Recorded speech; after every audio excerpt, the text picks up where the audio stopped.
موضوع گفتگو اس کی ذات تھی یا شادی کا فنکشن، اسے اس سے کوئی سروکار نہ تھا۔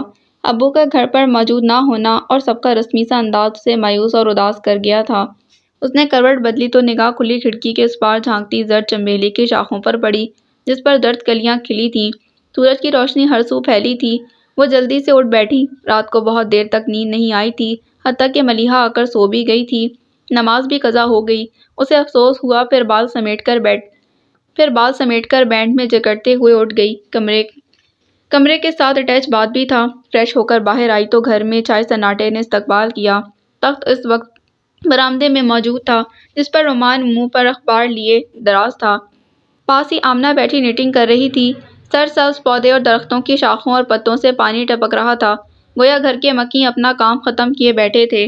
کھلے دروازے کی اس طرف تائی ٹوکری ہاتھ میں لیے سبزی والے سے جھگڑ رہی تھی۔ اسے دیکھتے ہی اون کے گولے کو چونچ مارتا میرو رومان کے سینے پر جا بیٹھا اور اخبار پر چونچ مارتے ہوئے کہنے لگا، باجی باجی مان آئے۔ بھیا نہیں کہہ سکتے احمق۔ رومان نے ہاتھ مارا تو اڑ کر دروازے کی جالی سے لٹک کر یہی راگ لاپنے لگا۔ اٹھ گئیں صبا؟ نیند تو ٹھیک سے آئی؟ آمنہ مسکرا کر پوچھ رہی تھی۔ ان کے لہجے میں اگر اپنائیت تھی بھی تو صبا کو محسوس نہیں ہوتی تھی۔ اسے لگتا وہ محض مہمانداری نبھا رہی ہیں۔ ظاہر ہے ان کے باپ کا گھر تھا۔ اخبار کے نیچے سے آواز آئی تھی۔ صبا نے چڑھ کر اسے دیکھا۔ ناشتے میں کیا لوگی؟ آمنہ نے اس کی بات کو نظر انداز کیا تھا۔ کچھ بھی، اس نے مختصراً کہا۔ خالہ اس کو خود بنانے دیں، وہ کسی غیر کے گھر تو نہیں اپنے باپ کے گھر میں ہے۔ رومان، آمنہ نے تنبیہاً کہا اور اون سلائیاں سمیٹ کر کچن میں چلی گئیں۔ صبا نے کھڑے کھڑے اس کے چہرے سے اخبار کھینچا۔ آئندہ اگر میں نے تمہارے منہ سے یہ جملہ سنا تو مجھ سے برا کوئی نہ ہوگا۔ اس کے دھمکی آمیز لہجے پر وہ ایک پل کو ہکا بکا رہ گیا، پھر سنبھل کر گویا ہوا، آپ شاید یہ نہیں جانتی میں بلیک بیلٹ ہوں۔ وہ کچن میں چلی آئی۔ کچن کی کھڑکیاں باہر کی سمت کھلتی تھیں اور لیموں فالسے کے پودے ایک قطار میں نظر آتے تھے۔ گلابی پھولوں کی بیل کھڑکی کے پٹ کو چھو کر اوپر ریلنگ پر بکھر گئی تھی۔ مجموعی طور پر کچن کی فضا صاف ستھری اور تر و تازہ محسوس ہوتی تھی۔ وہ یہاں کے مکینوں کی خوش ذوقی کی قائل ہو گئی۔ تمام گھر کی ڈیکوریشن میں مصنوعی پھولوں اور منی پلانٹس کی بیلوں سے کام لیا گیا تھا۔ آمنہ نے ناشتہ ٹیبل پر لگایا، سلائس آملیٹ، جیم، گاجر کا حلوہ۔ وہ کھڑی انہیں پھرتی سے کام کرتے دیکھتی رہی۔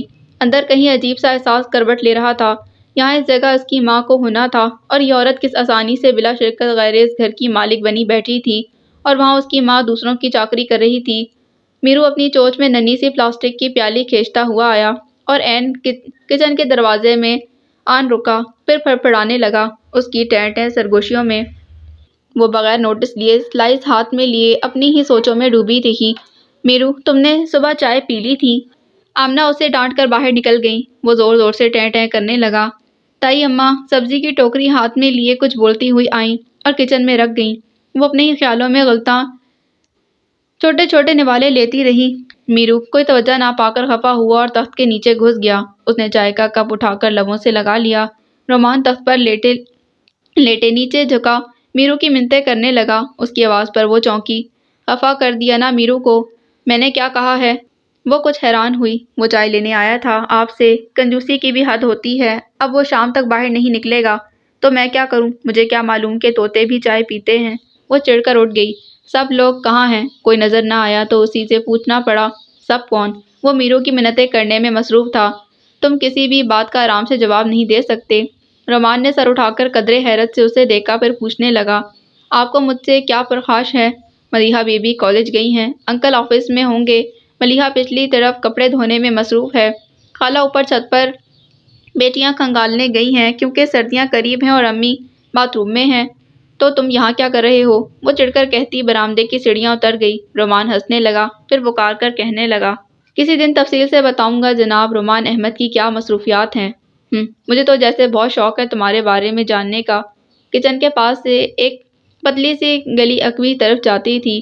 یہاں کا رنگ بالکل ہی الگ تھا۔ تار پر دھلے ہوئے کپڑے پھیلے تھے، واشنگ مشین، پانی کی موٹر، کچھ چارپائیاں اور نہ جانے کیا علم غلم یہاں موجود تھا۔ شاید سامنے والا حصہ اسی لیے اتنا صاف ستھرا اور خوبصورت نظر آتا تھا کہ سارے کام یہاں بیک سائڈ پر ہو جاتے تھے۔ ملیحہ دوپٹہ اور تارے پائچے چڑھائے چٹک چٹک کر کپڑے پھیلا رہی تھی۔ کسی کو میرے آنے سے کوئی فرق نہیں پڑا، ہر کوئی اپنے اپنے کاموں میں مصروف ہے۔ وہ خاصی دل برداشتہ ہوئی تھی۔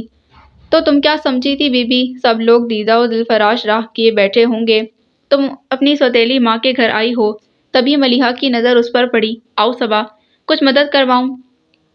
ارے نہیں، وہ ہنسی۔ پھر تم کون سا مہمان ہو، جب دل چاہا اور جو دل چاہا کر لینا، لیکن آج تو پہلا دن ہے۔ وہ اسے ادھر ادھر کی باتیں کرتی رہی۔ اس کا فائدہ یہ ہوا کہ اسے گھر کے مکینوں کے بارے میں تفصیل معلوم ہو گئی۔ حارث اور ملیحہ جڑواں تھے۔ حارث کو حال ہی میں جاب ملی تھی، ملیحہ نے ایم اے کیا تھا، Madiha M B A final year میں تھی۔ ندا سب سے بڑی تھی اور اس کی شادی ہو چکی تھی۔ تایا کی فیملی میں کون کون ہے؟ لڑکے ہی لڑکے۔ ریحان بھائی امریکہ میں ہوتے ہیں، سلمان اور فیضان تایا کے ساتھ ہی بزنس کرتے ہیں، جبکہ رومان فارغ ہے، اسی لیے تایا کے عتاب کا نشانہ بنتا ہے۔ وہ ہنسی۔ ریحان اور سلمان کی شادی ہو چکی ہے، جبکہ فیضان، وہ ایک پل کو چپ ہوئی پھر ہنس دی۔ ہماری منگنی ہو گئی ہے اور شادی کب تک متوقع ہے؟ وہ مسکرائی۔ عید کے بعد۔ اور اسی طرح سب کے مزاج اور عادات کے بارے میں تفصیلاً بتاتی رہی۔ تایا ساتھ والے گھر میں رہتے تھے۔ صبا کا فون وہیں آیا تھا۔ ایڈریس اس نے ماں کی ڈائری سے لیا تھا اور فون نمبر ڈائریکٹری سے ڈھونڈنا پڑا تھا۔ باپ اور تایا کے ساتھ اس کی ملاقات دوپہر کے بعد ہوئی تھی۔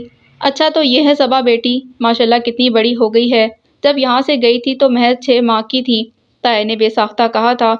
ابو جو آگے بڑھنے کو تھے کچھ ٹھٹک کر رکے، نہ جانے کیا کچھ تھا جو آنکھوں میں گھوم گیا۔ میں جا رہی ہوں ابراہیم، ہمیشہ ہمیشہ کے لیے۔ میں نے تم سے کچھ نہیں مانگا اور تم بھی بھول جانا کہ تمہاری کوئی بیٹی بھی تھی، کیونکہ صبا پر صرف میرا حق ہے۔ برسوں کی گرد میں دبا متنفر لہجہ، اور کل رات وہی متنفر لہجہ کس قدر بے بسی لیے ہوئے تھا۔ وہ تمہارے پاس آ رہی ہے، لیکن میرے پاس اس کے سوا کچھ بھی نہیں ہے ابراہیم۔ کیسی ہو صبا؟ ان کا رکا رکا مدھم لہجہ، وہ جو برسوں کی پیاس آنکھوں میں سموئے انہیں دیکھ رہی تھی، بے یقین سی ہو گئی۔ ابو کا ہاتھ اس کے سر پر رکا اور تیزی سے ہٹ گیا، اور وہ سوچتی رہ گئی، کیا ان کا دل ایک بار بھی مجھے سینے سے لگانے کو نہیں تڑپا؟ وہ یہاں آ کر بیزار ہوئی تھی، ہر کوئی اپنے کاموں میں مگن، بہنوں کی اپنی سرگرمیاں تھیں، حارث بھی لیے دیے انداز رکھتا تھا۔ ابو جاتے آتے خیریت دریافت کرتے اور بس۔ رومان اور تائی امی کا سارا وقت یہیں گزرتا۔ گھر بہو نے سنبھال رکھا تھا، سونے بے فکری تھی۔ رومان تو صاف کہتا تھا، میری ماں کو یہاں دیکھ کر لوگ یہی سمجھتے ہیں کہ بہو نے گھر سے نکال رکھا ہے، اور تمہیں دیکھ کر کیا کہتے ہیں؟ مدیحہ کو اس کی شکل سے بھی چڑ تھی۔ کم از کم صبا کو تو یوں ہی لگتا۔ رومان کو دیکھتے ہی اسے خواہ مخواہ غصہ آنے لگتا، اور یہ غصہ ادھر ادھر چیزیں پٹک کر پورا کرتی تھی کہ اس چکنے گڑھے پر تو کوئی اثر نہ ہوتا۔ وہ مزید اشتعال دلاتا، سب جانتے ہیں میرے ابا نے مجھے گھر سے نکال رکھا ہے، اب اپنے چچا کے پاس بھی نہ رہوں تو کہاں جاؤں؟ وہ مسکین سی صورت بنا کر کہتا، بھاڑ میں جاؤ۔ اکیلا ہی، نگاہیں اور لہجہ شریر ہو جاتا، میرے سر پر کیوں سوار ہو؟ وہ مزید بھڑک اٹھتی، لو میں کوئی جو ہوں جو تمہارے سر پر سوار ہوں گا؟ وہ برا مان جاتا، ویسے بھی تمہارے سر پر مزید گنجائش ہی نہیں۔ ذرا سا جھک کر اس کی سیدھی مانگ دیکھتے ہوئے اس کا لہجہ مایوسانہ ہوتا۔ ایسے میں جہاں مدیحہ کا غصہ سوا نیزے پر پہنچتا، وہیں اپنے پشاوری چپل گھسیٹتے ہوئے وہ گھر سے باہر، اور یہ اس قسم کے دوسرے مکالمے دن میں کئی بار ان کے درمیان ہوتے، کوئی دوسرا نوٹس بھی نہ لیتا۔ صبا حیرت سے منہ کھولے سنتی رہتی۔ تبھی ایک دن لڑائی کے بعد وہ ایک دم مڑ کر صبا کے عین سامنے کھڑے ہو کر کہنے لگا، ذرا مجھے غور سے دیکھیں۔ وہ سڑپٹا گئی۔ سامنے کھڑے 6 فٹ کے بندے کو دیکھنے کی ہمت ہی نہ ہوئی، جبکہ وہ معصومیت سے پوچھ رہا تھا، مجھے غور سے دیکھیں اور بتائیں کہ آخر میرے چہرے میں ایسی کیا بات ہے کہ جسے دیکھتے ہی لوگوں کو غصہ آ جاتا ہے؟ مجھے کیا پتا، میں ابا کے سامنے جاتا ہوں تو ان کا بی پی شوٹ کر جاتا ہے، اماں کے سامنے جاؤں تو ان کا بی پی لو ہو جاتا ہے، اور یہ مدیحہ بی بی، انہیں مجھ سے نہ جانے کیا پرخاش ہے کہ 24 گھنٹے پنجے جھاڑ کر میرے پیچھے پڑی رہتی ہیں۔ وہ سر تھام کر بیٹھ گیا۔ تمہارے کرتوت ہی ایسے ہیں۔ مدیحہ اپنا دوپٹہ استری کر چکی تھی، چڑھ کر کہتی باہر نکل گئی، حق ہاں، ہماری قسمت ہی ایسی ہے، کوئی انسان ہماری شکل دیکھنے کا روادار نہیں، بس ایک میرو ہے میرا لنگوٹیا یار، جو میرے بغیر ناشتہ تک نہیں کرتا۔ انسانوں سے بہتر ہوا نا؟ وہ اسے پوچھ رہا تھا۔ وہ جو بے خیالی میں اس کی بات سننے لگی تھی، بیگ اٹھاتے ہوئے بولی، پتہ نہیں۔ رومان سر پر ہاتھ رکھ کر رہ گیا، پھر اس کے پیچھے ہی باہر نکل آیا۔ آج میں آپ کو چھوڑاؤں کالج، حارث ڈراپ کر دے گا۔ وہ تو چلا بھی گیا۔ صبا نے بے یقینی سے اسے دیکھا، پھر چائے لے کر ابو کے کمرے میں جاتی ملیحہ سے پوچھنے لگی تو وہ جلدی سے بولی، ہاں بھائی کو کچھ جلدی تھی، تمہیں رومان چھوڑائے گا۔ صبا چپ سی ہو گئی، اگرچہ احساس تو ہوا تھا کہ حارث کو یہ ڈیوٹی ناگوار گزرتی ہے، مگر اس کے ساتھ تحفظ کا جو احساس ہوا تو وہ رومان کے ساتھ تو نہ ہو سکتا تھا۔ وہ مجبوراً اور بددلی سے اس کے ساتھ باہر نکل آئی۔ اور جب وہ بائک سٹارٹ کر رہا تھا اسی لمحے بلیک کرولا اس کے قریب گزری۔ اس میں سے ایک ڈیسنٹ سے شخص کو باہر آتے دیکھ کر رومان نے پرجوش سے انداز میں نعرہ لگایا، آہا مہروز بھائی! رومان سے ہاتھ ملاتے ہوئے اس کی نظر صبا پر اٹھی اور ٹھٹک گئی۔ شناسائی کی ایک ہلکی سی چمک اس کی ڈارک براؤن آنکھوں میں ابھر کر معدوم ہوئی۔ آج تو صبح صبح ہی نظر آ رہے ہو۔ وہ رومان سے مخاطب تھا۔ بس جی اللہ کبھی کبھی توفیق دے ہی دیتا ہے، اس نے عاجزی سے کہا، پھر صبا کی طرف پلٹا، یہ ہمارے ماموں زاد ہیں، خاصی روب تاب والی شخصیت ہیں، اسی لیے ہم تو ان سے ڈر کر ہی رہتے ہیں۔ موصوف واپٹا میں ہیں اور آج کل یہیں ہوتے ہیں، اور یہ صبا ہیں۔ مہروز نے جملہ مکمل کیا۔ ہاں کشف بھی ہونے لگا آپ کو؟ رومان نے تحیر سے پوچھا۔ نہیں، وہ ہنسا، لیکن ان سے تعارف خاصا پرانا ہے ہمارا۔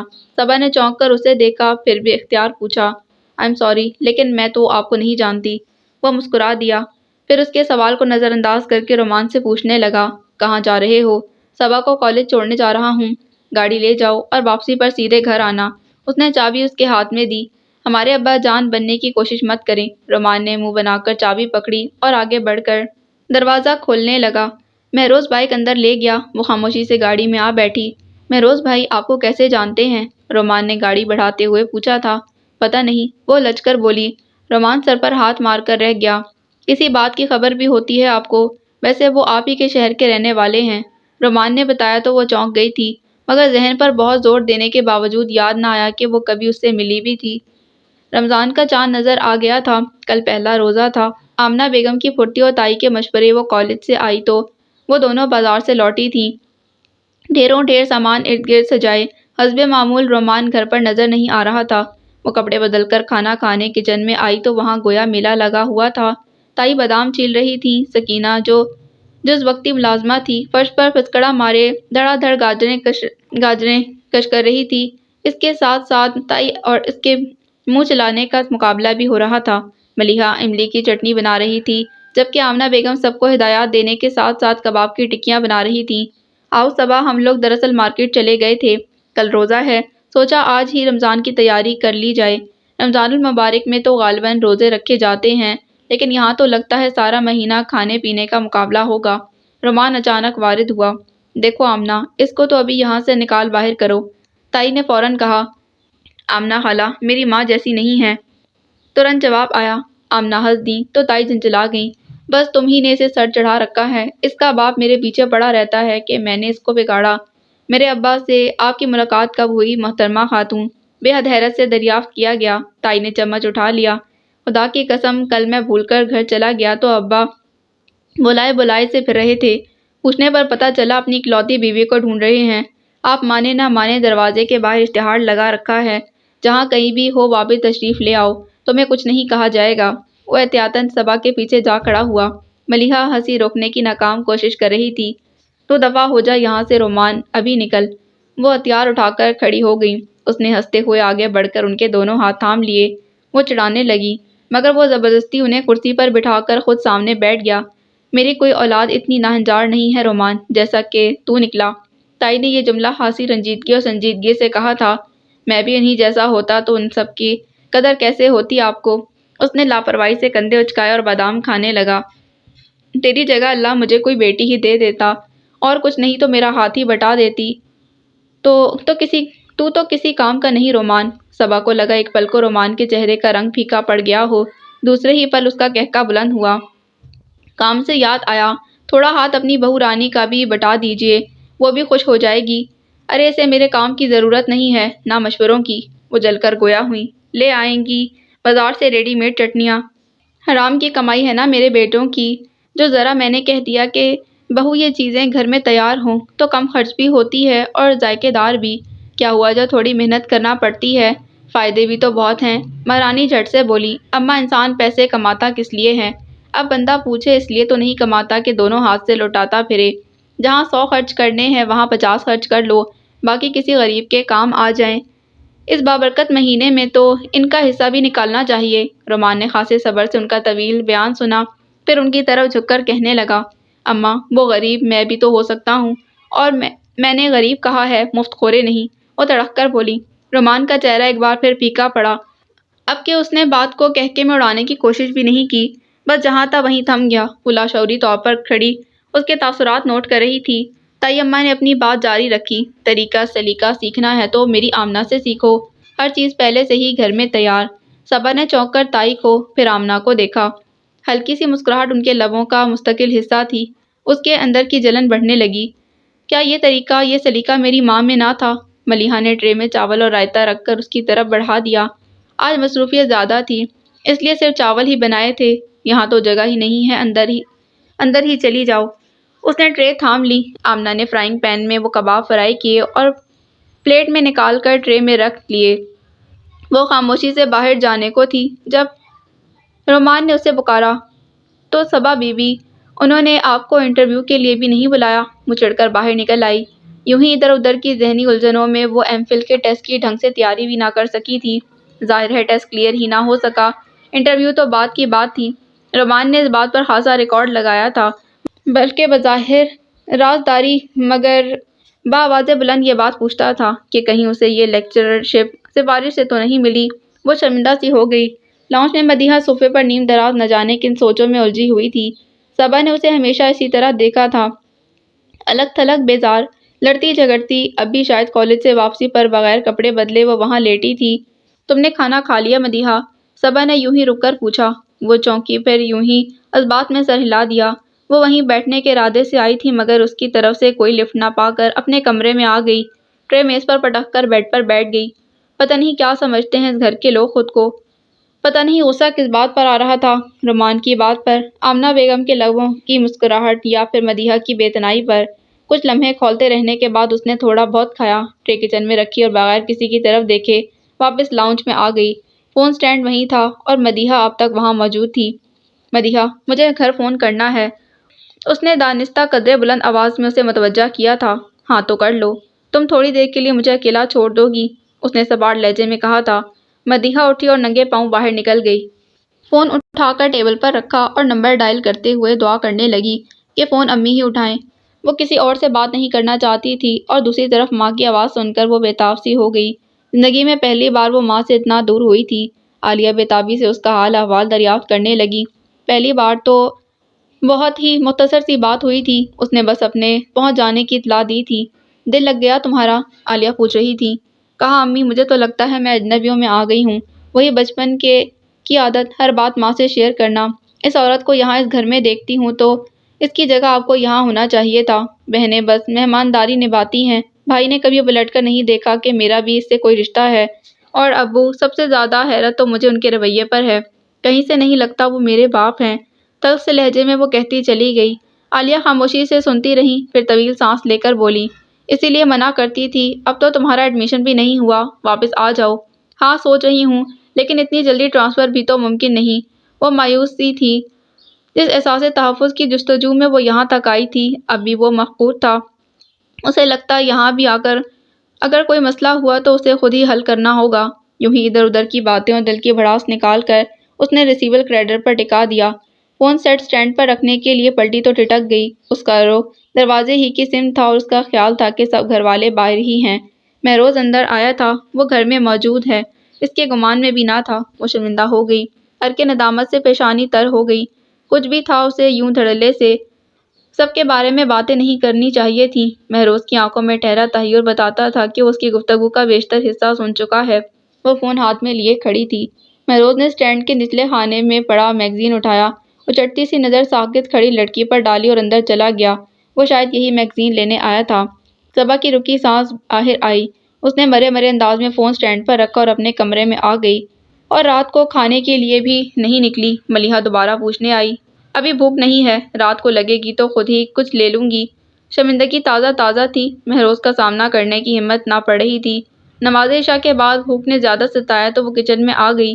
ملیحہ آٹا گوندھ رہی تھی۔ دوبارہ کیوں گوندھ رہی ہو؟ سحری کے لیے ہے، بعض اوقات آنکھ نہیں کھلتی، دیر ہو جاتی ہے یا کوئی اور مسئلہ، چھوٹے چھوٹے کام رات کو نپٹا لیے جائیں تو آسانی ہوتی ہے۔ اس نے ململ کا کپڑا پانی میں بھگو کر نچوڑا اور آٹے پر پھیلا دیا۔ صبا اپنے لیے سالن گرم کرنے لگی۔ روٹی ٹھنڈی ہو گئی ہوگی، تازہ ڈال دوں؟ نہیں ٹھیک ہے۔ اس نے ایک پل کو قدرے غور سے ملیحہ کو دیکھا، وہ اپنے کام میں مصروف تھی، جیم کی خالی بوتلوں میں املی کی چٹنی بھر رہی تھی، ٹماٹو کیچپ بھی تیار تھا اور گجریلا بھی۔ کباب بھی فریز ہو چکے تھے۔ صبا نے ہاٹ پاٹ سے روٹی نکالی اور کھانے لگی۔ ملیحہ ادھر ادھر کی باتیں کرتے ہوئے اپنے کام میں مصروف رہی۔ ان سے فارغ ہو کر اس نے کونے میں پڑا بڑا سا تھیلا کھینچا جو انواع و اقسام کی سبزیوں سے بھرا ہوا تھا۔ اس نے ڈھیروں سارے آلو نکالے اور نل کے نیچے رکھ کر مل مل کر دھونے لگی۔ ایک طرف کونے میں 3 اوپر تلے خانوں والا ہلکا پھلکا سا سفید جالی دار سٹینڈ پڑا تھا، جس کے نچلے خانے میں پیاز، اس سے اوپر والے میں لہسن تھا اور آلو دھوتی جاتی اور اوپر والے خانے میں ڈالتی جاتی۔ جگہ جگہ ٹوکریاں رکھنے کے بجائے صبا کو عام سے سٹینڈ کا یہ مصرف بہت پسند آیا تھا۔ بینگن، بند گوبھی، پھول گوبھی، ہری مرچ، دھنیا وغیرہ فریج میں رکھ دیا تھا۔ روزہ کون رکھے گا؟ وہاں تو صرف وہ عالیہ اور ماموں ہی باقاعدگی سے رکھتے تھے، باقی سب کے پاس اپنے اپنے عذر تھے۔ سبھی رکھیں گے، بلکہ سحری میں تو بہت رونق ہوگی، کیونکہ بھابھی تو پورے دنوں سے ہیں، وہ تو روزہ رکھیں گی نہیں اور نہ ہی سحری کا اہتمام کریں گی، اس لیے تایا لوگ بھی یہیں سحری کریں گے۔ البتہ افطاری کا اہتمام بھابھی خاصے شوق سے کر لیتی ہیں۔ وہ ہنسی۔ بھابھی سے صبا ملی تھی، اسے تو خاصی تنک مزاج لگی۔ زیادہ ادھر آتی بھی نہ تھی۔ فیضان خاموش طبع اور سلجھا ہوا نوجوان تھا۔ صبا نے کبھی ملیحہ اور اس کے درمیان نظروں کا تبادلہ ہوتے نہیں دیکھا، بس نارمل سے انداز میں گفتگو کرتے، گویا کزن کے علاوہ ان کے درمیان کوئی دوسرا رشتہ ہے ہی نہیں۔ بے تکلفی البتہ تھی، کیونکہ بہرحال وہ اس کا تایا زاد بھی تھا اور خالہ زاد بھی۔ مدیحہ البتہ کبھی کبھار ڈنڈی مار جاتی ہے بھی کمزور سی، 4 روزے رکھتی ہے تو چکر آنے لگتے ہیں، یا پھر تائی جان نہیں رکھیں گی کیونکہ دوا کھانا ہوتی ہے۔ مدیحہ کا مزاج تم سے ذرا مختلف ہے۔ ہاں، وہ جلدی فری نہیں ہوتی، تھوڑا غصہ بھی زیادہ آتا ہے اسے۔ کبھی کوئی بات ہو جائے تو پلیز تم محسوس مت کرنا۔ وہ ہاتھ روک کر کہنے لگی، کوئی کام ہے تو بتاؤ۔ اس نے کھانا ختم کر کے یوں ہی سرسری انداز میں پوچھا، مگر وہ بے تکلفی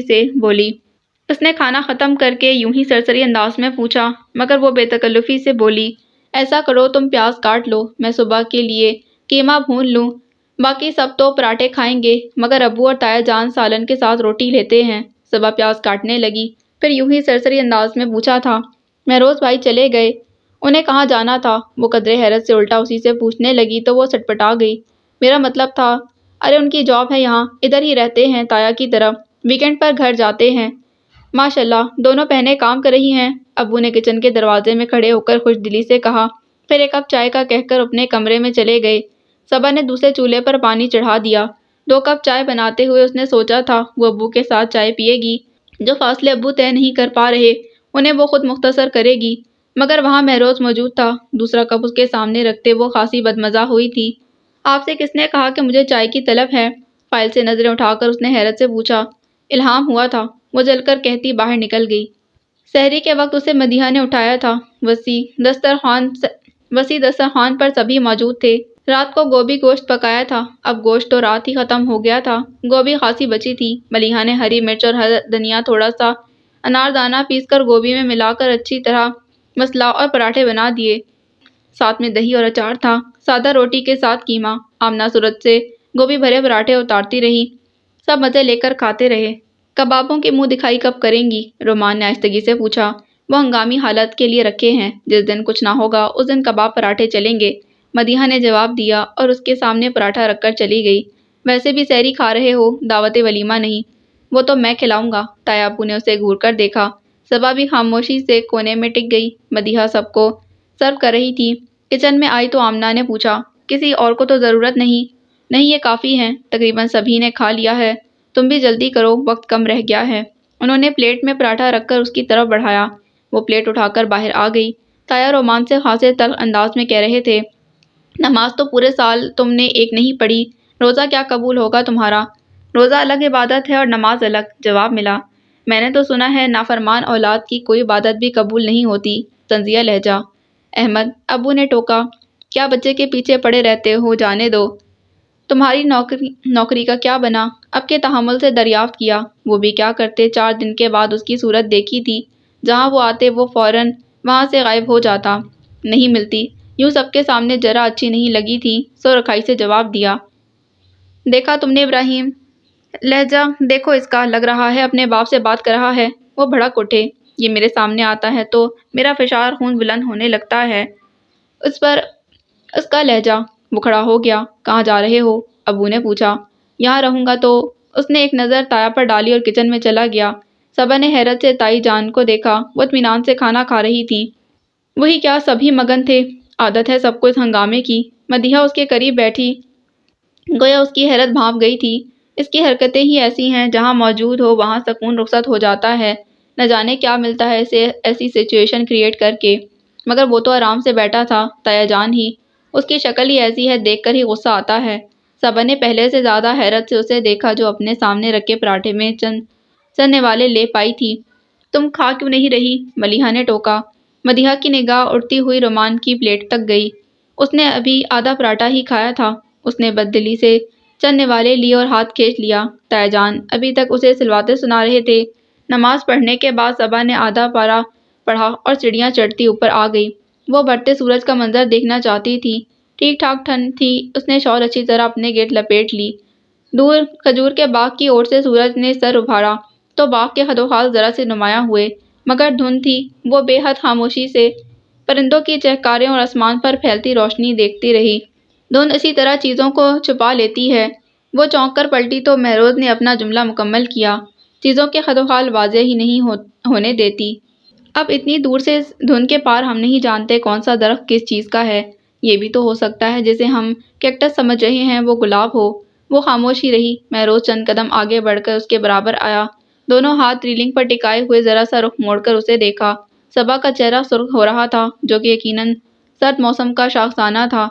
آپ نے کبھی ایسا آئینہ دیکھا ہے جس پر گرد جمی ہو؟ آپ کہنا کیا چاہتے ہیں؟ گرد آلود آئینہ کبھی آپ کو اپنی شکل دیکھنے دیتا ہے اور نہ دوسروں کی۔ بدگمانی بھی اسی طرح دل کے آئینے کو دھندلا دیتی ہے۔ آئینہ دل سے بدگمانی کی گرد ہٹا کر دیکھیں۔ بہت کچھ ویسا نہیں جیسا آپ دیکھتی ہیں۔ مجھے آپ کے مشوروں کی ضرورت نہیں، وہ رکھائی سے بولی۔ وہ مسکرا دیا۔ مشوروں کی ضرورت تو ہم سب کو رہتی ہے صبا۔ میں تو صرف اتنا کہنا چاہتا ہوں، یہ لوگ آپ کے ساتھ مخلص ہیں۔ ان کے اخلاص اور پیار کو محسوس تو کریں، تب آپ کو اجنبیت کا احساس نہیں ہوگا۔ کچھ اور؟ صبا نے سر اٹھا کر اسے دیکھا۔ نہیں، ویسے بھی پہلے اس پر تو عمل کر لیں۔ وہ پلٹ کر سیڑھیاں اتر گیا۔ وہ کچھ لمحے لاشعوری طور پر اس کی بات پر غور کرتی رہی، پھر خود بھی تیار ہونے کے لیے نیچے آ گئی۔ رومان آج خلاف معمول نہیں آیا تھا۔ اسے حارث چھوڑنے گیا۔ واپسی پر گھر میں غیر معمولی چہل پہل نظر آئی۔ ندا اپنے گول مٹول سے بچے کے ساتھ موجود تھی۔ مجھے صبا کا پتہ چلا تو ملنے چلی آئی، حالانکہ میری ساس فیصل آباد گئی ہوئی ہیں۔ وہ صبا سے خاصی خوش دلی سے ملی، ہنس مکھ تھی اور خوش گفتار بھی۔ اچھا ہوا تم آ گئیں، مجھے تم سے ایزی کے بارے میں مشورہ لینا تھا، آمنہ بیگم نے کہا۔ ہاں، مگر میں ٹھہروں گی نہیں، شام کو واپس جانا ہے۔ وہ سب اپنی باتوں میں مصروف ہو گئے تو صبا اٹھ کر اندر آ گئی، کپڑے بدل کر ظہر کی نماز پڑھی۔ کچھ دیر کے لیے لیٹی تو آنکھ لگ گئی۔ ملیحہ نے اٹھایا کہ عصر کی اذان ہو رہی ہے۔ نماز پڑھ کر قرآن پاک کی تلاوت کرتی رہی اور یہی اس کی روٹین تھی۔ باہر کیا ہو رہا ہے اسے کوئی سروکار نہیں تھا۔ باہر آئی تو وہ سب بہت سے سوٹ پیس سامنے پھیلائے بیٹھی تھیں اور ندا پوچھ رہی تھی، یہ صبا کا مزاج ایسا ہی ہے، تب سے اب تک کمرے سے باہر نہیں نکلی۔ ابھی اسے آئے ہوئے دن ہی کتنے ہوئے ہیں، آہستہ آہستہ گھل مل جائے گی۔ آمنہ نے محتاط رویہ اختیار کیا۔ رہنے دو آمنہ، جنہیں گھلنا ملنا ہو ان کے لیے اتنے دن ہی کافی ہوتے ہیں۔ صبا کا مزاج پورے کا پورا اپنی ماں پر گیا ہے۔ تائی جان نے خیال آرائی کی۔ جانے دیں آپا۔ آمنہ بیگم نے بات کا رخ بدلا۔ تم یہ دیکھو، تمہاری پھوپھیوں کو عیدی بھجوانی ہے۔ امی، یہ سب تو بہت خوبصورت ہیں۔ کہاں سے خریدے؟ ندا اشتیاق سے سارے سوٹ پیس دیکھنے لگی۔ رمضان سے پہلے ہی خرید لیے تھے۔ روزے شروع ہوتے ہی قیمتیں آسمان کو چھونے لگتی ہیں۔ ایسی شاپنگ میں رمضان سے پہلے ہی کر رکھتی ہوں۔ صبا نے واپس پلٹنا چاہا مگر مہروز کو آتا دیکھ باہر ہی نکل آئی۔ ندا بے حد لاڈ سے پوچھ رہی تھی، اور امی میرا سوٹ؟ بھائی تم بہت تنگ کرتی ہو، پچھلی دفعہ بھی تمہیں اپنا سوٹ پسند نہیں آیا تھا۔ جس دن خریدنا ہوگا فون کر دوں گی، آ جانا۔ صبا خالی کرسی پر بیٹھ کر یوں ہی ایک سوٹ اٹھا کر دیکھنے لگی۔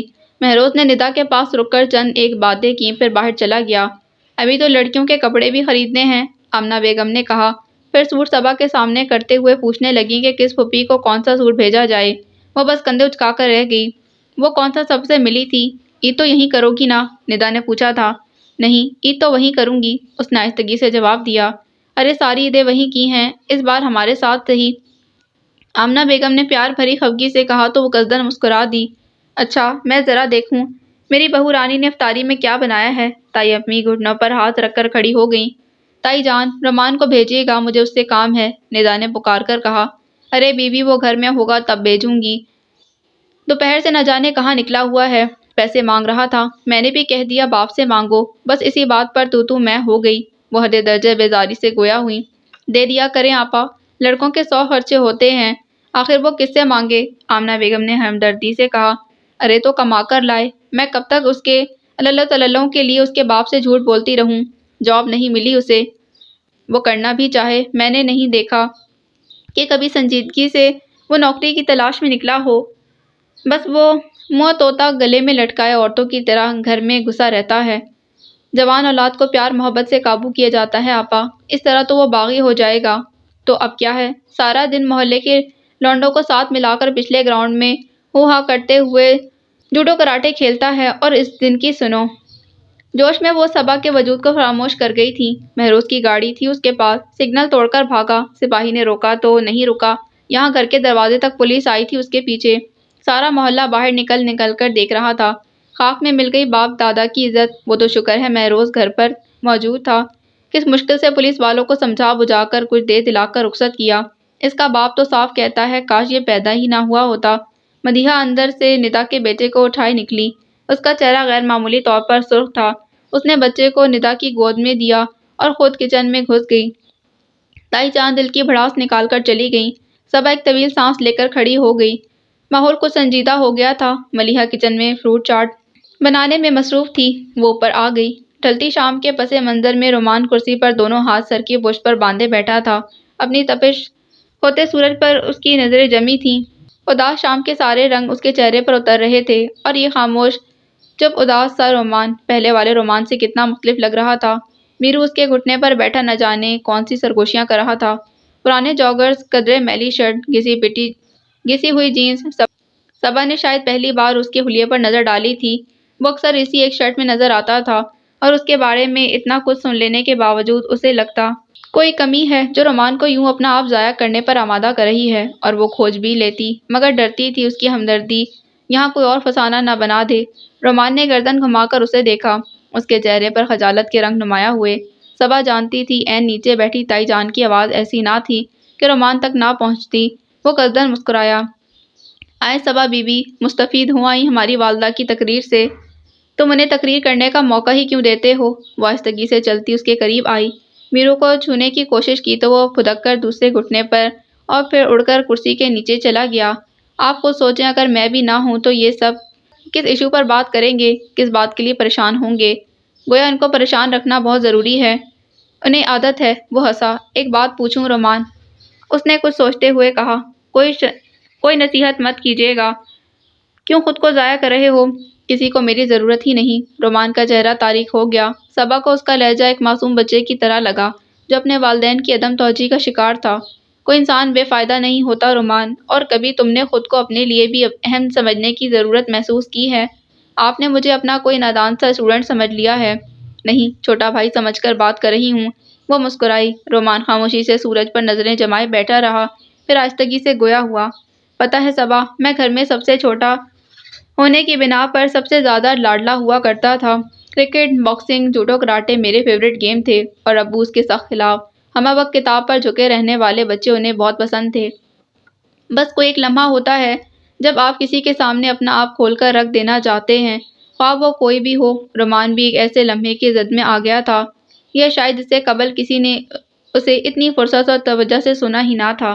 گاؤں میں چھوٹے ماموں نے سرسوں کے تیل کا کنستر، میوے والا گڑ اور 500 عیدی دونوں بہنوں کو بھیجی تھی۔ گاؤں کا کوئی مزارہ یہ ساری چیزیں تھما کر اور 100 روپیہ عیدی لے کر چلا گیا۔ بڑے ماموں نے بھی مہروز کے ہاتھ 2000 بھجوائے تھے عیدی کے۔ تائی جان نے روپے ہاتھ میں لے کر سرد آ بھری۔ اس کو کہتے ہیں آ کر بہنوں کو صورت دکھا جاتا۔ ہماری بھی عید ہو جاتی، یہ روپے تو بس رسمیں دنیا ہیں۔ اماں، وہ والا شعر نہ لکھ بھیجوں ماموں کے عید کارڈ پر؟ رومان چھوٹی پھپھو کو اسلام آباد سے بھیجا گیا کارڈ لہراتے بولا۔ کچھ مسرت مزید ہو جائے، اس بہانے سے عید ہو جائے، عید ملنے جو آپ آ جائیں، میری بھی عید ہو جائے۔ جواباً ماموں لکھیں گے۔ ملیحہ ہاتھ میں پرانے خواتین ڈائجسٹ کا عید نمبر لیے بیٹھی تھی۔ عید کا چاند ہے ہر طرف ہے گہما گہمی، آنا چاہوں میں تیرے پاس تو آؤں کیسے؟ تو اماں بھی لکھ بھیجیں گی؟ وہ اس کے سامنے بیٹھ کر باقاعدہ مقابلے پر اتر آیا۔ کتنی عیدیں گزر گئیں تم بن، اب خدا کے لیے نہ تڑپانا۔ دیکھو پھر عید آنے والی ہے، عید کے ساتھ تم بھی آ جانا، اور ماموں کہیں گے۔ اس نے فٹافٹ اشعار پر نظر دوڑائی۔ اس عید پر جو مل نہ سکے، ہم تو کیا ہوا، جذبوں میں ہو خلوص تو عیدیں ہزار ہیں۔ اور جو اماں نے، ارے بس کرو خدا کے واسطے، تائی جان نے ہاتھ جوڑے، کبھی تو سکون سے بات کر لینے دیا کرو۔ ملیحہ نے ڈائجسٹ منہ کے سامنے کر لیا، جبکہ وہ مسکراتے ہوئے میرو کو آواز دینے لگا جو امرود کی شاخ پر جھول رہا تھا۔ اسی لیے تو میں ابراہیم سے کہتی ہوں پورے سال تو وقت نہ ہونے کا بہانہ چل جاتا ہے، مگر اس موقع پر تو وقت نکال لیا کریں، بہنوں کو خود عیدی دینے آ جائیں، خواہ گھڑی بھر کے لیے ہی کیوں نہ ہو۔ کیسی آس ہوتی ہے کہ بھائی خود آئے گا، اس خوشی کا تو رنگ ہی کچھ اور ہوتا ہے۔ اور عید تو اسی دن ہو جاتی جب کوئی اتنی دور سے ملنے آئے۔ عورت کا مان بڑھ جاتا ہے کہ میکے والے اسے بھولے نہیں۔ پیسے ہاتھ میں لیے آمنہ افسردگی سے کہہ رہی تھی، ایسا کرتے ہیں بڑی دونوں کو احمد دے آئیں اور چھوٹی کو ابراہیم، فرزانہ تو اسی شہر میں ہے، اس کی تو فکر ہی نہیں۔ یا پھر وہ نہ مانے تو لڑکوں میں سے کسی کو بھیج دیں۔ ریحانہ تو اکثر گلہ کرتی ہے، میں دور ہوں تو بھتیجے بھی ملنے نہیں آتے۔ رومان تم کیوں نہیں چلے جاتے اسلام آباد؟ آمنہ نے پلان کرتے کرتے اس سے پوچھا۔ اس سے قبل وہ کچھ کہتا تائی امی بولی، اس کو تو رہنے ہی دو، سب کھا پی کر برابر کر دے گا۔ ہم تو اسلام آباد بھیجے بیٹھے ہوں گے، پتہ چلے گا بوربن کی سیر کر کے لوٹ آیا ہے۔ ماشاءاللہ آپ کے گمان بھی میرے بارے میں بہت اعلیٰ ہیں۔ مستہزئیہ انداز میں ہنسا۔ ہمارے اعمال ہی دوسروں کا یقین بنتے ہیں، تمہاری حرکتیں ہی ایسی ہیں۔ مدیحہ 4-5 ڈائجسٹ ہاتھ میں لیے آ رہی تھی، پاس سے گزرتے ہوئے کہہ گئی۔ وہ لب بھیج کر رہ گیا، پھر دوبارہ سے ہنسا۔ کیا کروں، تم لوگوں کی امیدوں پر پورا نہ اتروں تو خواہ مخواہ مایوسی ہوگی۔ وہ اس کے قریب آ کر بیٹھ گیا۔ پورے ڈھیٹ ہو گئے ہو، مدیحہ زیر لب بڑبڑا کر ڈائجسٹ کھولنے لگی۔ رومان جا کر خالی چارپائی پر لیٹ گیا، ایک بازو آنکھوں پر رکھ لیا۔ سب اس وقت پچھلی طرف چارپائیاں بچھائے نرم دھوپ کے مزے لے رہے تھے۔ تائی اور آمنہ انہی مسئلوں کو ڈسکس کرتی اٹھ گئی۔ ملیحہ کو بھی افطاری کی تیاری کرنا تھی۔ مدیحہ کچھ دیر ڈائجسٹ میں مہندی کے ڈیزائن نوٹ کرتی رہی، پھر ڈائجسٹ پر سے نظر ہٹا کر رومان کو دیکھنے لگی۔ اس نے یوں ہی پکار لیا، رومان۔ رومان نے بازو ہٹا کر اسے دیکھا۔ اس کی آنکھیں ہلکی سرخ ہو رہی تھیں، شاید وہ غنودگی میں تھا۔ تم نے اپنی آئندہ زندگی کے بارے میں کیا سوچا ہے؟ کیا سوچنا ہے، آدھی گزر گئی ہے، باقی بھی یوں ہی گزر جائے گی۔ نہ کسی کو ہماری ضرورت ہے، نہ ہمیں کسی کی۔ اس نے لاپرواہی سے کہہ کر دوبارہ آنکھوں پر بازو رکھ لیا۔ برائے مہربانی اب مجھے مت پکارنا، اچھی بھلی نیند آنے والی تھی۔ مدیحہ نے لب بھیج لیے، پھر سب کچھ چھوڑ کر اندر چلی گئی۔ بہت دنوں کے بعد اسے ابو گھر پر نظر آئے تھے، اکیلے بھی۔ وہ صحن میں پڑے تخت پر آنکھیں موندے لیٹے تھے، باقی لوگ اندر نماز تراویح میں مصروف تھے۔ تائی آج سارا دن نہیں آئی تھی کہ آج بہو کے میکے والوں کی افطار پارٹی تھی۔ آمنہ بیگم نے مدیحہ کو مدد کے لیے بھیج دیا تھا، وہ لوگ بھی کھانا کھا کر ہی ادھر آئے تھے۔ ٹھنڈ ہو رہی تھی، ابو گرم چادر اوڑھے بیٹھے تھے۔ آمنہ ابھی انہیں گرم چائے تھما گئی تھیں۔ صبا بھی اپنا کپ لے کر ان کے پاس آ گئی۔ ابو اسے دیکھ کر مسکرا دیے۔ ٹھنڈ ہو رہی ہے ابو، آپ اندر کیوں نہیں چلے جاتے؟ وہ ان کے پاس بیٹھ گئی۔ بس یوں ہی اچھا لگ رہا ہے، تم بتاؤ کسی چیز کی ضرورت تو نہیں؟ اس نے نفی میں سر ہلا دیا۔ کیا بتاتی انہیں کہ کس چیز کی ضرورت ہے؟ ابو اسے ادھر ادھر کی باتیں کرتے رہے، اس کے کالج، اس کے شوق اور مشغلے۔ وہ خوشی خوشی بتاتی رہی۔ آج پہلی بار ابو نے اسے اتنی باتیں کی تھیں۔ ایک بات پوچھوں ابو؟ مگ کے گرد دونوں ہاتھوں کی گرفت سخت کر کے اس نے جھجکتے ہوئے پوچھا۔ گرمائش اس کی ٹھنڈی ہتھیلیوں میں اترنے لگی۔ پوچھو۔ آپ نے امی کو کیوں چھوڑا؟ مگ میں جھانکتے ہوئے اس نے آہستگی سے سوال کیا۔ وہ ایک دم چپ سے ہو گئے۔ صبا نے کچھ لمحے انتظار کیا۔ آپ جواب نہیں دینا چاہتے؟ انہوں نے ایک طویل سانس لے کر خالی کپ ایک طرف رکھا۔ آمنہ کچن سے باہر آئیں، دونوں باپ بیٹی کو باتوں میں مصروف دیکھا تو اندر چلی گئیں۔ تم نے کبھی یہ سوال اپنی ماں سے کیا ہے؟ اکثر، مگر وہ کچھ نہیں بتاتی۔ شاید انہیں آپ کا بھرم عزیز ہے۔ ان کے لبوں پر ایک مبہم سی مسکراہٹ ابھر کر معدوم ہوئی، پھر وہ زیر لب بڑبڑائے، مجھے بھی اس کا بھرم عزیز ہے۔ جی؟ صبا نے چونک کر انہیں دیکھا، وہ خاموش تھے۔ میں جانتی ہوں آمنہ بیگم بہت خوبصورت اور سلیقہ مند خاتون ہیں، انہوں نے آپ کے گھر اور بچوں کو بہت اچھے طریقے سے سنبھالا ہے، مگر ابو امی میں بھی کوئی کمی تو نہ تھی۔ آمنہ سے شادی میری مجبوری تھی، میں نے عالیہ سے شادی اپنی خوشی سے کی تھی، اور آمنہ میرے بچپن کی منگیتر تھی اور بھابھی کی بہن بھی۔ اسے شادی نہ کرنے کا مطلب تھا کہ بھائی کا گھر تباہ ہو جاتا، ان کے بچے باپ کی شفقت سے محروم ہو جاتے اور آمنہ ساری عمر کنواری رہتی۔ یہ سب عالیہ سے شادی سے پہلے بھی میرے سامنے تھا، مگر ایک خوش گمانی کہ سب ٹھیک ہو جائے گا۔ وہ ایک تعصب بھری سانس بھر کر خاموش ہو گئے۔ صبا ہمتن گوش تھی، مگر کچھ بھی ٹھیک نہ ہوا۔ خاندانی روایات کو نبھانے اور بھائی کا گھر بچانے کو مجھے یہ شادی کرنا پڑی۔ وہ سب ٹھیک ہے، مگر امی کو کیوں نکالا آپ نے گھر سے؟ آپ انصاف بھی تو کر سکتے تھے۔ دونوں کے درمیان آپ نے میرے بارے میں بھی کچھ نہیں سوچا؟ کبھی یہ سوال اپنی ماں کے سامنے رکھنا بیٹا، سارے جواب تمہیں وہیں سے ملیں گے۔ کیوں آپ اعتراف کرنے سے ڈرتے ہیں؟ وہ کچھ تلخ ہوئی۔ ہاں شاید۔ وہ اتنا کہہ کر خاموش ہو گئے، پھر قصدن مسکرائے۔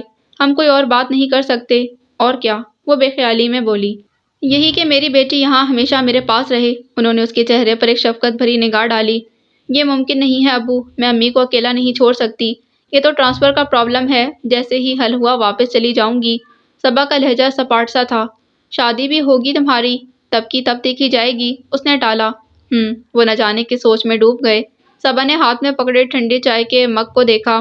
میں جاتی ہوں ابو۔ صبا بیٹے، مہروز کیسا لگتا ہے تمہیں؟ انہوں نے اچانک سوال کیا۔ وہ ٹھٹک گئی۔ کیا مطلب؟ تمہارے خیال میں وہ کیسا انسان ہے؟ میں کیا کہہ سکتی ہوں، میری ان سے بہت کم ملاقات ہوئی ہے۔ اور یہ سچ بھی تھا، مہروز زیادہ تر تایا کی طرف رہتا تھا، آتا بھی تو کم ہی ملاقات ہوتی۔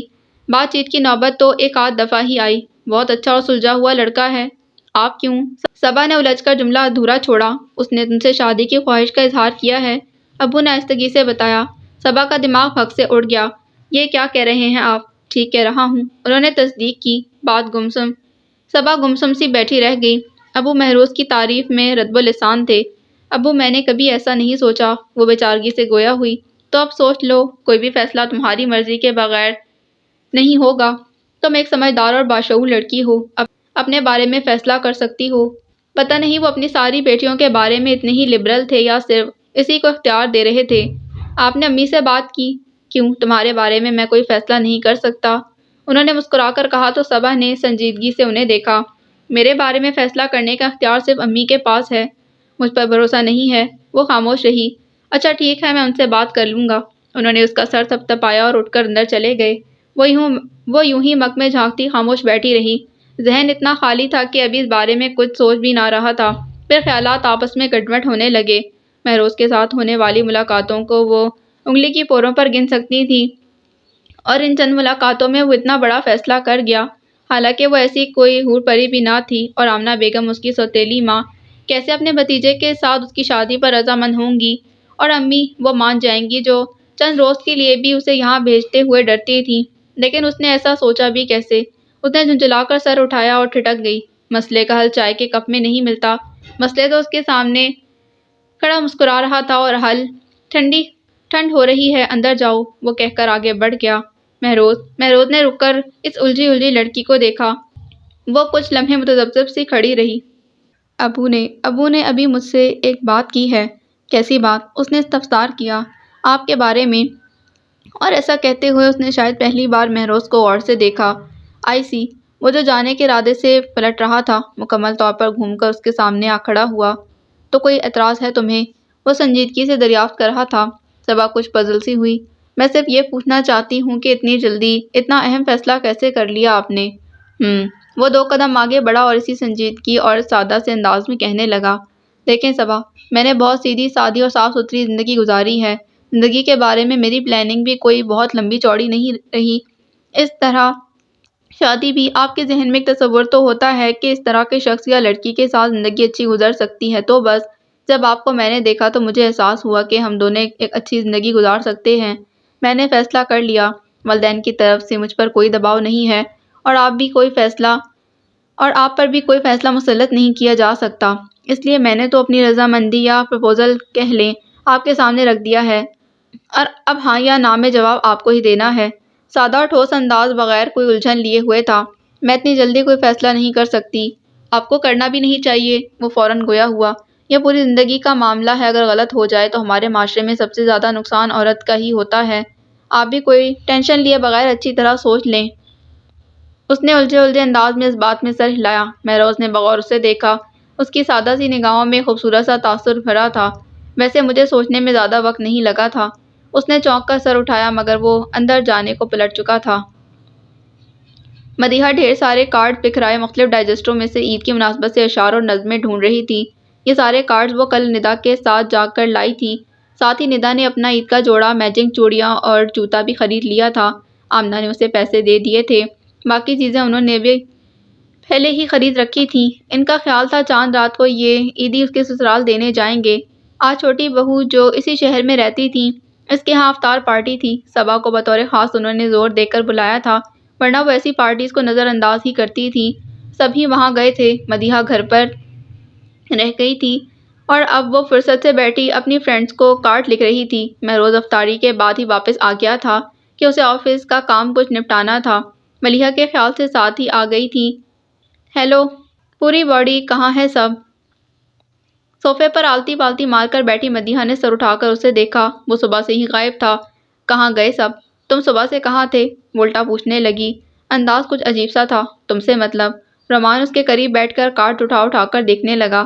ہاتھ میں پکڑا گفٹ پیک سائڈ پر رکھ دیا۔ تایا ابو خفا ہو رہے تھے تم پر۔ مدیحہ نے اس کے ہاتھ سے کارڈ کھینچا۔ وہ کب خفا نہیں ہوتے، اس نے بے نیازی سے کہہ کر الٹا پڑا ڈائجسٹ اٹھایا۔ عید کے دن میک اپ کیسے کیا جائے؟ اس نے بآواز بلند پڑھا۔ مدیحہ نے ابلتے غصے کو ضبط کرنے کی کوشش کی اور یہ کوشش وہ صبح سے کر رہی تھی۔ اب اچھا پتہ چلا، اتنے دنوں سے یہ سارے ڈائجسٹ کیوں کھنگالے جا رہے تھے؟ مدیحہ نے چھیننا چاہا۔ اس نے ہاتھ پیچھے کر کے عبارت پڑھی۔ یوں تو خواتین کو عام دنوں میں بھی میک اپ کی ضرورت محسوس ہوتی ہے۔ ہاں ہاں بالکل ٹھیک، مدیحہ بیوی کو تو کچھ زیادہ ہی ہوتی ہے۔ شٹ اپ، وہ چیخ اٹھی اور ڈائجسٹ اس کے ہاتھ سے چھین کر اسی پر دے مارا۔ وہ ہکا بکا رہ گیا۔ بس ایک دم سے ہی مدیحہ کو کچھ ہو گیا تھا۔ تم انتہائی کمینے اور گھٹیا انسان ہو، رتی بھر شرم نہیں ہے، ورنہ زیادہ بکواس کرنے کی ضرورت نہیں ہے۔ وہ اس کے یوں ایک دم پھٹ پڑنے پر حیران ہونے کے ساتھ ساتھ غصے میں آ گیا۔ ہے زیادہ بکواس کی ضرورت؟ رومان احمد، مجھے کہنے دو کہ تم ذلیل انسان ہو، خود غرض ہو اور کمینے بھی۔ کسی کی پرواہ نہیں ہے تمہیں، صرف اپنے آپ سے محبت کرتے ہو۔ وہ صبح سے بھری بیٹھی تھی، رومان کو دیکھتے ہی آؤٹ آف کنٹرول ہو گئی۔ دیکھو میں مار بیٹھوں گا تو مارو نا۔ مدیحہ نے اس کا ہاتھ پکڑ کر جھٹکا اور بفر کر کھڑی ہو گئی۔ مجھے جان سے مار دو رومان احمد، تمہارا احسان ہوگا۔ کیا ہو گیا ہے؟ مہروز اپنے کمرے میں سے اور ملیحہ کچن سے بھاگی آئی۔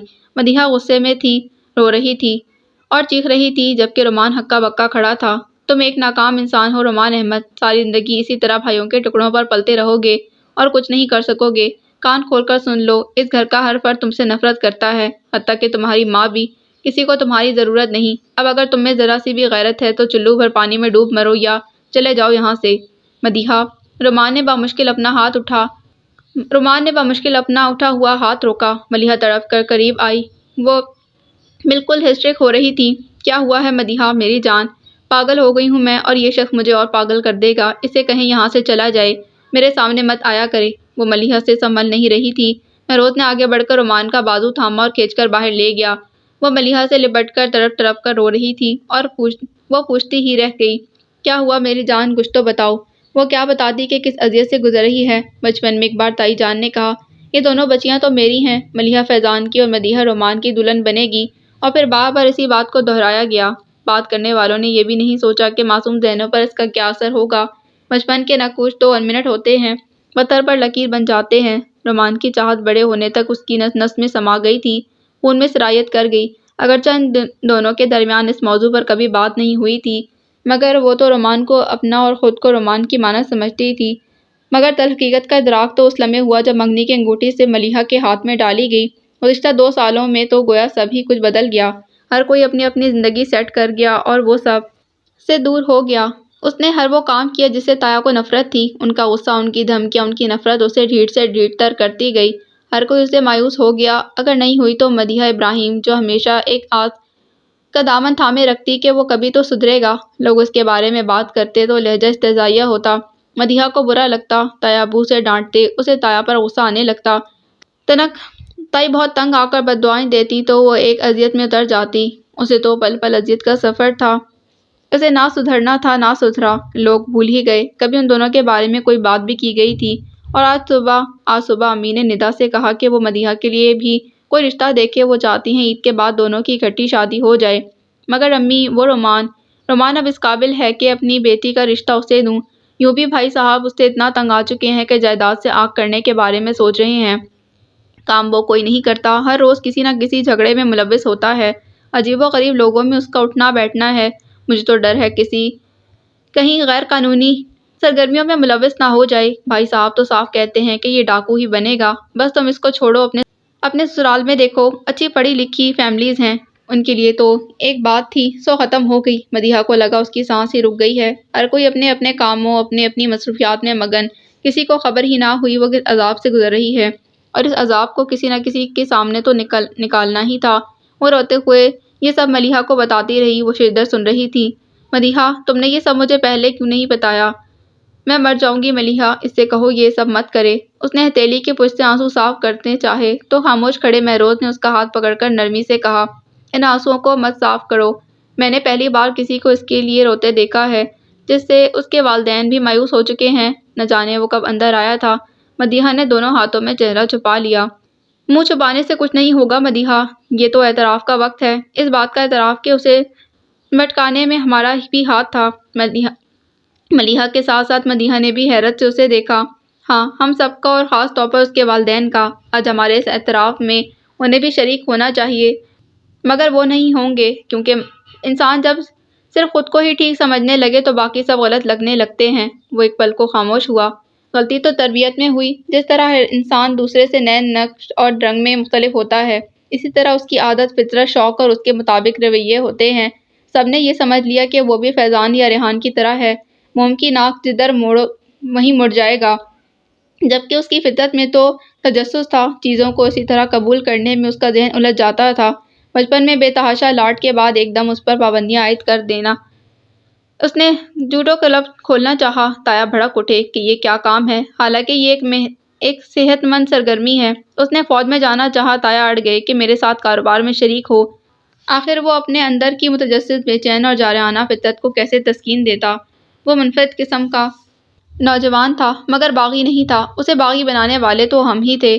ہر بات میں بدگمانی، ہر بات پر تذلیل، بے اعتباری، اور دیا ہی کیا ہے اسے۔ میں یہ نہیں کہوں گا کہ وہ بری ذمہ ہے، آخر وہ ایک ذی شعور انسان ہے، درست راستہ اختیار کر سکتا تھا، مگر ہمیں تو اپنی ذمہ داریاں پورا کرنی تھیں۔ پہلے اپنے گریبان میں جھانکنا، اپنے رویے درست کرنے ہیں، اس کے بعد ہم اسے الزام دینے کے قابل ہوں گے۔ وہ بولنے پر آیا تو بولتا ہی چلا گیا۔ ہم اب بھی اسے واپس لا سکتے ہیں مدیحہ، یہ نہیں کہ ہم اسے محبت نہیں کرتے، بلکہ کرتے، اور ماں باپ سے بڑھ کر کوئی محبت کر ہی نہیں سکتا، مگر ہم نے اظہار کرنا چھوڑ دیا ہے، اسے بے یقین اور نا امید کر دیا ہے۔ اور اب مدیحہ، تمہارے آنسو کہتے ہیں کہ تم اسے واپس لے آؤ گی، بس اتنا ہی تو اعتبار دلانا ہے کہ وہ کسی کے لیے بے حد اہم ہے اور ہم سب اسے اس کی خامیوں خوبیوں سمیت چاہتے ہیں، اور تم یہ کر سکتی ہو۔ اس سے قبل کہ وہ اس پر واپسی کے راستے بند کر دیے جائیں یا وہ گھر کو آنے والا راستہ ہی بھول جائے، اس کے قدم واپسی کے لیے موڑ دو، اسے یہ احساس دلا دو کہ وہ جہاں بھی جائے گا اسے لوٹ کر یہیں آنا ہے، کہ کوئی اس کا منتظر ہے۔ اور یقین جانو مدیحہ، یہ احساس، یہ خیال کسی انسان کو بھٹکنے نہیں دیتا۔ اور مہروز کا پراعتماد لہجہ مدیحہ کا حوصلہ بن گیا۔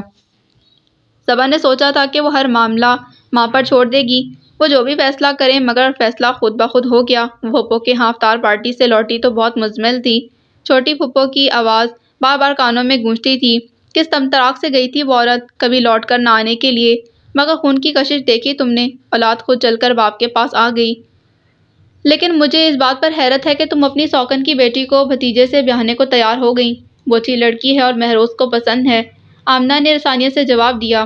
چلو اچھا ہے، خاندان کی عزت خاندان میں ہی رہے گی۔ آج عالیہ بی بی بیٹھ کر سوچیں گی تو صحیح کہ ان کے ہاتھ کیا آ گیا۔ نخوت بھرا استہزائیہ لہجہ صبا کے اندر آگ لگا گیا۔ میں چاہتا ہوں میری بیٹی ہمیشہ یہاں میرے پاس رہے۔ ابو کی خواہش میں کتنی خود غرضی تھی، وہ صرف اور صرف عالیہ کو شکست سے دوچار کرنا چاہتے تھے، نیچا دکھانا چاہتے تھے۔ ساری عمر جس عورت نے ان سے کچھ نہیں مانگا، اسی سے سب کچھ چھیننا چاہتے تھے۔ صبا، ملیحہ اندر آئی، پھر قدرے حیران ہو کر اس نے لائٹ جلا دی۔ اندھیرے میں کیوں بیٹھی ہو؟ صبا نے ایک دم آنکھوں پر ہاتھ رکھ لیا۔ تم نے نماز بھی نہیں پڑھی؟ پڑھ چکی ہوں، ہاتھ ہٹاتے ہوئے اس نے آہستگی سے کہا تو ملیحہ مسکرا دی۔ لگتا ہے تھک گئی ہو۔ اچھا، تمہیں پھپھو کیسی لگیں؟ صبا نے اس کی بات کا جواب نہیں دیا، الٹا ابو کے بارے میں پوچھنے لگی۔ اپنے کمرے میں ہیں۔ اور تمہاری امی؟ تمہاری امی پر ملیحہ بری طرح ٹھٹکی، مگر بغیر جتائے بتا دیا، کچن میں ہیں۔ ملیحہ کے جانے کے بعد وہ کچھ لمحے بیٹھی رہی، پھر ابو کے کمرے میں آ گئی۔ وہ مہروز کے ساتھ نہ جانے کیا ڈسکس کر رہے تھے۔ آؤ آؤ صبا بیٹی، اس نے چٹتی سی نگاہ مہروز پر ڈالی۔ مجھے آپ سے ایک بات کرنا ہے۔ کہو۔ میں واپس جانا چاہتی ہوں۔ ابو نے قدرے حیرت سے اسے دیکھا، پھر رسانیت سے بولے، میں نے تو تمہیں کبھی نہیں روکا۔ ابو، میں مہروز سے شادی نہیں کر سکتی، اس نے ہمت کر کے کہہ ہی دیا، اس کی ذات کی سب سے بڑی خامی یہی تھی کہ وہ جو سوچتی فوراً کہہ دیتی۔ مہروز نے ایک جھٹکے سے سر اٹھا کر اسے دیکھا۔ ابو ہکا بکا رہ گئے۔ شاید ان کے وہم و گمان میں بھی نہ تھا کہ وہ یوں دو ٹوک لہجے میں انکار کر دے گی۔ تم نے اپنی ماں سے بات کی؟ بہت دیر کے بعد ابو نے پوچھا تھا۔ ان کا لہجہ بے حد مدھم تھا۔ نہیں، یہ میرا اپنا فیصلہ ہے۔ اسے خود پر جمی مہروز کی نگاہوں سے الجھن ہو رہی تھی۔ کیوں؟ کیونکہ میں جانتی ہوں امی مجھے کبھی یہاں بھیجنے پر آمادہ نہیں ہوں گی۔ وہ اس رشتے سے کبھی خوش نہیں ہوں گی اور میرے لیے ان کی خوشی بہت اہم ہے، بلکہ سب سے اہم ہے۔ اس کا لہجہ جتاتا ہوا تھا۔ انہوں نے کچھ الجھ کر مہروز کی طرف دیکھا۔ وہ بغور صبا کو دیکھ رہا تھا۔ کوئی بات ہوئی ہے صبا؟ انہوں نے نرمی سے پوچھا۔ کوئی بات نہیں ہوئی۔ اس کے لہجے میں تلخی در آئی۔ مجھے صرف اس بات کا احساس ہوا ہے کہ انسان فطری طور پر خود غرض ہے، اور یقین کیجیے آج مجھے یوں لگ رہا ہے آپ بھی خود غرضی دکھا گئے ہیں، مگر میں اس عورت کو مزید کسی شکست سے دوچار نہیں کروں گی کہ وہ میری ماں ہے۔ اس نے رک کر خود پر قابو پانے کی کوشش کی۔ میں یہاں سے چلی جاؤں گی، اور اگر اس شہر میں آنا بھی ہوا تو یہاں نہیں آؤں گی، کیونکہ میں جو تلاش کرتی ہوئی یہاں آئی تھی وہ مجھے نہیں ملا۔ اس نے بات ختم کرتے دونوں پر ایک نگاہ ڈالی اور تیزی سے باہر نکل گئی۔ اگلی صبح کالج سے واپسی پر جب وہ واپس جا رہی تھی تو ابو اور مہروز کے علاوہ کوئی نہیں جانتا تھا کہ وہ ہمیشہ کے لیے جا رہی ہے۔ سب کے خیال میں وہ ویکینڈ گزارنے جا رہی تھی۔ ابو نے اس کے سر پر ہاتھ رکھتے بس اتنا ہی کہا، تم نے فیصلہ سنانے میں بہت جلدی کی بیٹا۔ مہروز نے اس کا بیگ تھام لیا اور وین میں اس کی سیٹ پر بیگ رکھتے ہوئے اس نے بس اتنا ہی کہا، وہاں جا کر حالات اور واقعات کو ایک بار پھر پرکھ لیجیے گا صبا۔ جذباتی فیصلے ہمیشہ پچھتاوے کا موجب بنتے ہیں۔ اس نے منہ موڑ لیا۔ یہ فیصلہ جذباتی ہے یا نہیں، مگر کسی پچھتاوے کا باعث نہیں ہوگا۔ اس کا لہجہ دو ٹوک تھا۔ مہروز ہلکا سا مسکرا کر پیچھے ہٹ گیا۔ تائی کی بہو رانی عید کرنے کے لیے میکے چلی گئی تھی۔ صبا ویکینڈ گزرنے کے بعد بھی نہیں لوٹی تھی اور رومان نے 2 دن سے شکل نہیں دکھائی تھی۔ مدیحہ کی سمجھ میں نہیں آ رہا تھا وہ کیا کرے، کہاں سے شروع کرے۔ تائی حیران ہو کر کہتی، نہ جانے اس لڑکے کو ہوا کیا ہے، سارا دن گھر میں پڑا رہتا ہے، ادھر بھی نہیں آتا۔ کل باپ نے 2-4 سنائی تو خاموشی سے سن لی۔ انہیں کیا معلوم کہ مدیحہ کی جذباتی کیفیت نے اس پر سوچ کے کیسے دروا کیے تھے۔ کوئی یوں ہی تو نہیں تڑپ اٹھتا، چوٹ لگتی ہے تبھی انسان چیختا ہے۔ سب ہی افطاری کے لیے جمع تھے۔ ملیحہ نے ٹرے میں افطاری رکھی اور مدیحہ کو تھما دی۔ جاؤ رومان کو دے آؤ۔ وہ کچھ متذبذب سی دیکھتی رہی، پھر اٹھ گئی۔ ہمت تو کرنا ہی تھی۔ وہ میرو کو امرود کھلا رہا تھا، بڑی ہوئی شیپ، مزمل چہرہ، اخروٹی شلوار قمیض میں عام دنوں سے مختلف سا لگ رہا تھا۔ مدیحہ کو دیکھ کر حیران سا ہو گیا۔ افطاری لائی تھی؟ لیکن میں نے تو روزہ نہیں رکھا۔ اچھا۔ وہ ٹرے ہاتھ میں لیے متذبذب سی کھڑی رہی۔ لیکن افطاری کھانے میں تو کوئی حرج نہیں۔ وہ ٹرے لے کر کچن میں چلی گئی۔ رومان کچھ لمحے بیٹھا سوچتا رہا، پھر اٹھ کر کچن میں آ گیا۔ تمہاری طبیعت کیسی ہے؟ وہ شرمندہ سی ہو گئی، پھر انگلیاں چٹکھاتی آہستگی سے گویا ہوئی، آئی ایم سوری رومان، میں اس دن… ارے! رومان نے حیرت سے اسے دیکھا پھر ہنس دیا۔ تم نے ایسا کچھ انوکھا نہیں کہا، یہ سب تو میں کب سے سنتا آ رہا ہوں، لیکن یہ سب کہنے کے بعد کسی نے کبھی مجھ سے سوری نہیں کہا، اس لیے تم نے کبھی خود کو اہم سمجھا ہی نہیں، ہمیشہ خود اپنے آپ کو ڈیگریڈ کرتے رہے ہو۔ میں اور اہم، کیا بات کرتی ہو مدیحہ بیوی؟ اس کی ہنسی استہزائیہ تھی، اپنا ہی مذاق اڑاتی۔ تم اہم ہو رومان، اپنے لیے نہ صحیح کسی اور کے لیے، کسی اور کے لیے۔ رومان نے اسے دیکھا پھر سنجیدہ ہو گیا۔ یہ راستہ بہت کٹھن ہے مدیحہ۔ مدیحہ کو حوصلہ ہوا، وہ اس کے جذبوں سے انجان نہ تھا۔ یہ راستہ تم نے خود کٹھن کیا ہے رومان، اور اسے سہل بھی تم ہی کر سکتے ہو، پلیز میری خاطر کر دو سب کو حیران۔ وہ خاموش کھڑا نہ جانے کیا سوچتا رہا۔ میں نے وہ گفٹ پیک کھول لیا تھا جو کل تم وہیں چھوڑ گئے تھے۔ اتنی ڈھیر ساری چوڑیاں کس کے لیے لائے تھے؟ اس نے بات بدلی۔ اسی کے لیے جس کے لیے ہمیشہ لاتا ہوں۔ ہمیشہ تو تم میرے اور ملیحہ کے لیے لاتے ہو۔ وہ تیسرا سیٹ کس کا تھا؟ صبا کا تھا یار، مگر تم نے تو مزہ ہی خراب کر دیا۔ سچ سچ بتاؤ کل کون سی فلم دیکھی تھی؟ کیا؟ وہ کمر پر ہاتھ رکھ کر پلٹی۔ میں رمضان میں فلمیں نہیں دیکھتی، یہ تم جیسے روزہ خوروں کا کام ہے، اور پہلے یہ بتاؤ روزہ کیوں نہیں رکھا؟ کوئی سحری کروانے والی جو نہیں تھی؟ برجستہ جواب آیا تھا۔ وہ بے ساختہ مسکرا دی تھی۔ تب مجھے لگا تھا اس کی جدائی اس کی ادھوری رفاقت سے زیادہ بہتر ہے۔ میرے لیے یہ تصور ہی محال تھا کہ میں ایک بٹے ہوئے شخص کے ساتھ زندگی گزار دوں گی۔ آدھا شعور مجھے قبول نہ تھا، حالانکہ اس نے مجھ سے کہا تھا۔ وہ سوچ میں ڈوب گئی۔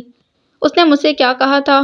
ادھر ادھر بکھری سوچوں نے دھیان سے پرے گری۔ گرم دوپہر کو اٹھا کر ذہن کے سب سے اونچے تاخچے میں ملا رکھا۔ ہاں، اس نے کہا تھا، ہم اس کے باوجود محبت کر سکتے ہیں عالیہ۔ اور میں نے جواب دیا تھا، آدھا شوہر، آدھی محبت، آدھی توجہ، آدھے حقوق و فرائض۔ نہیں ابراہیم، میں ایسی زندگی نہیں جی سکتی۔ اور آپ نے وہ گھر چھوڑ دیا؟ ہاں۔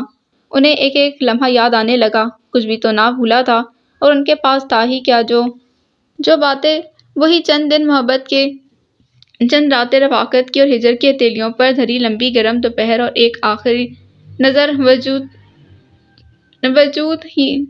وجود وہیں کہیں، اور ایک آخری نظر جو وہیں کہیں دریچے پر لگ کر کھڑی تھی، اور آج تک اپنا دامن نہ چھڑا پائی تھی۔ اور آج مجھے لگتا ہے ابراہیم ٹھیک ہی کہتا تھا۔ اب امی، اب صبا کی نگاہوں میں تعصب تھا۔ یہی تو انا پرست لوگوں کا المیہ ہے، وہ محبت کو اپنے ہاتھوں سے کھو دیتے ہیں، آدھی زندگی محبت کو پانے اور آدھی اسے کھونے کے غم میں گزار دیتے ہیں۔ میں نے ایک بار سمجھوتا کرنے سے انکار کیا تو مجھے عمر بھر قدم قدم پر سمجھوتا کرنا پڑا۔ آج سوچتی ہوں میں ان کی منچاہی بیوی تھی، اور کہتے ہیں جسے پیا چاہے وہی سہاگن، جو چاہتی اس سے منواس لیتی، لیکن میں نے میدان ہی چھوڑ دیا، بنا لڑے ہی ہار گئی۔ صبا گمسم سی بیٹھی تھی، اس نے ماں کو پہلی بار اپنا دکھ روتے دیکھا، اور اب بچا ہی کیا تھا پچھتاوے۔ بہت دیر کے بعد انہوں نے اپنے آنسو صاف کیے کہ یہ رونا تو عمر بھر کا تھا۔ تمہارے ابو کا فون آیا تھا، مہروز کے بارے میں بتا رہے تھے، مجھے تو اچھا ہی لگا، یوں بھی وہ تمہارے بارے میں غلط تو سوچ نہیں سکتے، لیکن میں تو اپنے بارے میں غلط سوچ سکتی ہوں نا، جو کچھ وہاں کرائی ہوں، اس کے بعد کس منہ سے وہاں جاؤں گی؟ اور میں نے تم سے کہا بھی تھا عیدیں وہیں کر لینا، آپ یاد آ رہی تھیں۔ وہ تو ٹھیک ہے، مگر باسط کے تیور ٹھیک نہیں، انا کا مسئلہ بنائے بیٹھا ہے اس بات کو، خواہ تمہیں پریشان کرے گا۔ وہ خود کو بے حد بے سکون اور بے بس محسوس کر رہی تھی۔ صبا آئی تو ممانی بے حد جوش و خروش سے ملی تھیں، باقی سب کے رویے نارمل ہی تھے۔ باسط گجرانوالہ کیا ہوا تھا؟ تم صبح ہی واپس چلی جانا، جو تمہارے ابو کہیں مان لینا۔ اور آپ؟ صبا نے سر اٹھا کر انہیں دیکھا۔ وہ ضبط کی کڑی منزلوں سے گزر رہی تھیں۔ میں بہت خوش ہوں گی، اور پھر تم ملنے تو آتی ہی رہو گی، مہروز کے ساتھ آیا کرنا۔ وہ بہت حوصلے سے مسکرائیں۔ کاش امی آپ، تم نے پوچھا تو میں نے سب بتا دیا، ورنہ اب ان باتوں سے حاصل ہی کیا؟ بس تم وہ غلطی مت کرنا جو میں نے کی، کسی مقام پر سمجھوتا کرنا پڑتا ہے، انا کو پسے پش ڈالنا پڑتا ہے، اور عورت میں تو انا ہونی ہی نہیں چاہیے۔ صبا خاموشی سے ان کی بات پر غور کرتی رہی۔ تو صبح ہی تم جا رہی ہو نا؟ جی۔ اس نے ایک طویل سانس لے کر اس بات میں سر ہلایا۔ صبح وہ ممانی کے لاکھ روکنے کے باوجود چلی آئی تھی، مگر گھر نہیں گئی تھی۔ ابھی کچھ لمحے پہلے یہاں کس قدر گہما گہمی تھی۔ اس نے سر اٹھا کر یوکلپٹس کے لمبے درختوں میں گھری سرخ لمبی روش کو دیکھا، جو ہاسٹل سے نکل کر ذرا سی بل کھاتی اور بہت دور جا کر کالج کے سیاہ گیٹ سے باہر نکل جاتی تھی۔ ابھی کچھ دیر پہلے یہاں آوازیں تھیں، شوق چنچل زندگی سے معمور، بھاری بھرکم بیگ گھسیٹے جا رہے تھے، نوعمر چہروں پر شادابی، نوجوانی کا بانک پن، معصومیت تھی۔ وہ سب اپنے اپنے گھروں کو لوٹ جانے کے خیال سے مسرور تھیں۔ اور کیا لوٹ جانے کا احساس اتنا ہی خوش کن ہوتا ہے؟ اس نے فورتھ ایئر کی جولیا کو سر کے اشارے سے ہیلو کا جواب دیا۔ مس، آپ کب گھر جائیں گی؟ فرسٹ ایئر کی مریم باڑ کے دوسری طرف کھڑی سوال کر رہی تھی۔ گھر؟ اس نے بے حد یاسی سے دہرایا۔ کیا کوئی ایسا گھر بھی ہے جہاں مجھے لوٹ کر جانا ہے؟ اس کے اندر سرد اور خشک ہواؤں کا شور بھر گیا۔ اس کے پاس سے گزرتی لڑکیاں ایک دوسرے کو عید کارڈز اور گفٹ دے رہی تھیں کہ اس کے بعد انہیں عید کے بعد ہی ملنا تھا۔ ایک گھر پیچھے چھوڑ آئی ہوں جو میرا تھا ہی نہیں، اور جو میرا گھر تھا اس تک جانے والے سارے راستے اپنے ہاتھوں سے مزدور کیے ہیں میں نے۔ وہ دھیرے دھیرے اپنے سامنے ایک گھر کے خدوخال واضح ہوتے دیکھ رہی تھی، جیسے بہت دور درختوں پر چھائی دھند کا غبار دھیرے دھیرے اوپر کو اٹھتا جائے، اور ہر درخت اپنی مکمل شکل اور شناخت کے ساتھ واضح ہو جائے۔ ہاں، وہ ایک گھر جس کے ذہن میں ہمیشہ خوشبوئیں رقص کرتی تھیں، مگر وہاں اب کون میرا منتظر ہوگا؟ اسے پہلی بار اپنے جذباتی پن پر غصہ آیا، جیسے آئینے کی شفاف سطح پر پھونک مارو تو اس کی سطح دھندلا جاتی ہے۔ یوں ہی بدگمانی کے زٹھن نے اس کے دل کو اپنی لپیٹ میں لے لیا تھا، اور کسی نے بہت آہستگی اور محبت سے آئینے کو نکھارنا چاہا تھا۔ اسے یاد تھا اس نے ایسی ہی کوئی بات کی تھی، دھند درخت، گرد اور آئینے والی۔ ارم نے اسے دیکھا، پھر روش عبور کر کے لون میں آ گئی۔ چائے؟ اس نے خاموشی سے کپ تھام لیا۔ کیا سوچ رہی ہو؟ کچھ خاص نہیں۔ اس نے چائے کا سپ لیا اور قصدن مسکرائی۔ اچھی بنی ہے۔ ارم نے تعصب سے اسے دیکھا۔ وہ اس کی بہت اچھی کولیگ تھی، اور صبا اسے کچھ بھی نہ چھپا پائی تھی۔ صبا، وہ اب بھی تمہارے منتظر ہوں گے۔ اس نے مایوسی سے نفی میں سر ہلا دیا۔ پھر اس سے پوچھنے لگی، تم گھر کب جاؤ گی؟ شام کو بھائی لینے آئیں گے اور تم؟ مجھے کہاں جانا ہے؟ تمہیں گھر جانا چاہیے صبا، وہ لوگ مجھے کبھی معاف نہیں کریں گے۔ بہت برا بیہیویئر تھا میرا ابو تو۔ صرف ابو نہیں، شاید میں سب سے زیادہ مہروز کی مجرم ہوں۔ ہاں اب آئی ہو درست راستے پر، ارم متبسم لہجے میں گویا ہوئی، لیکن اتنے دنوں سے انہوں نے بھی تو میری خبر نہیں لی۔ ماشاء اللہ، ارم سپ لیتے لیتے رک گئی۔ اتنا کچھ ہو جانے کے بعد کیا وہ تمہیں پھولوں کے ہار پہنائیں یا سر آنکھوں پر بٹھائیں؟ او بی بی، جاؤ معافی مانگو ان سے، پاؤں پکڑو اپنے ابا کے اور ہاتھ جوڑو مسٹر مہروز کے سامنے۔ مجھے کوئی ضرورت نہیں کسی کے سامنے ہاتھ جوڑنے کی، ساری غلطی میری ہی تو نہیں، ان لوگوں نے بھی کب مجھے اپنائیت کا احساس دلانے کی کوشش کی؟ ان حالات میں نے جو مناسب سمجھا کر لیا۔ یوں کہو کہ اپنائیت کے اس احساس کو اپنے اندر اتارنے کی کوشش ہی نہیں کی تم نے۔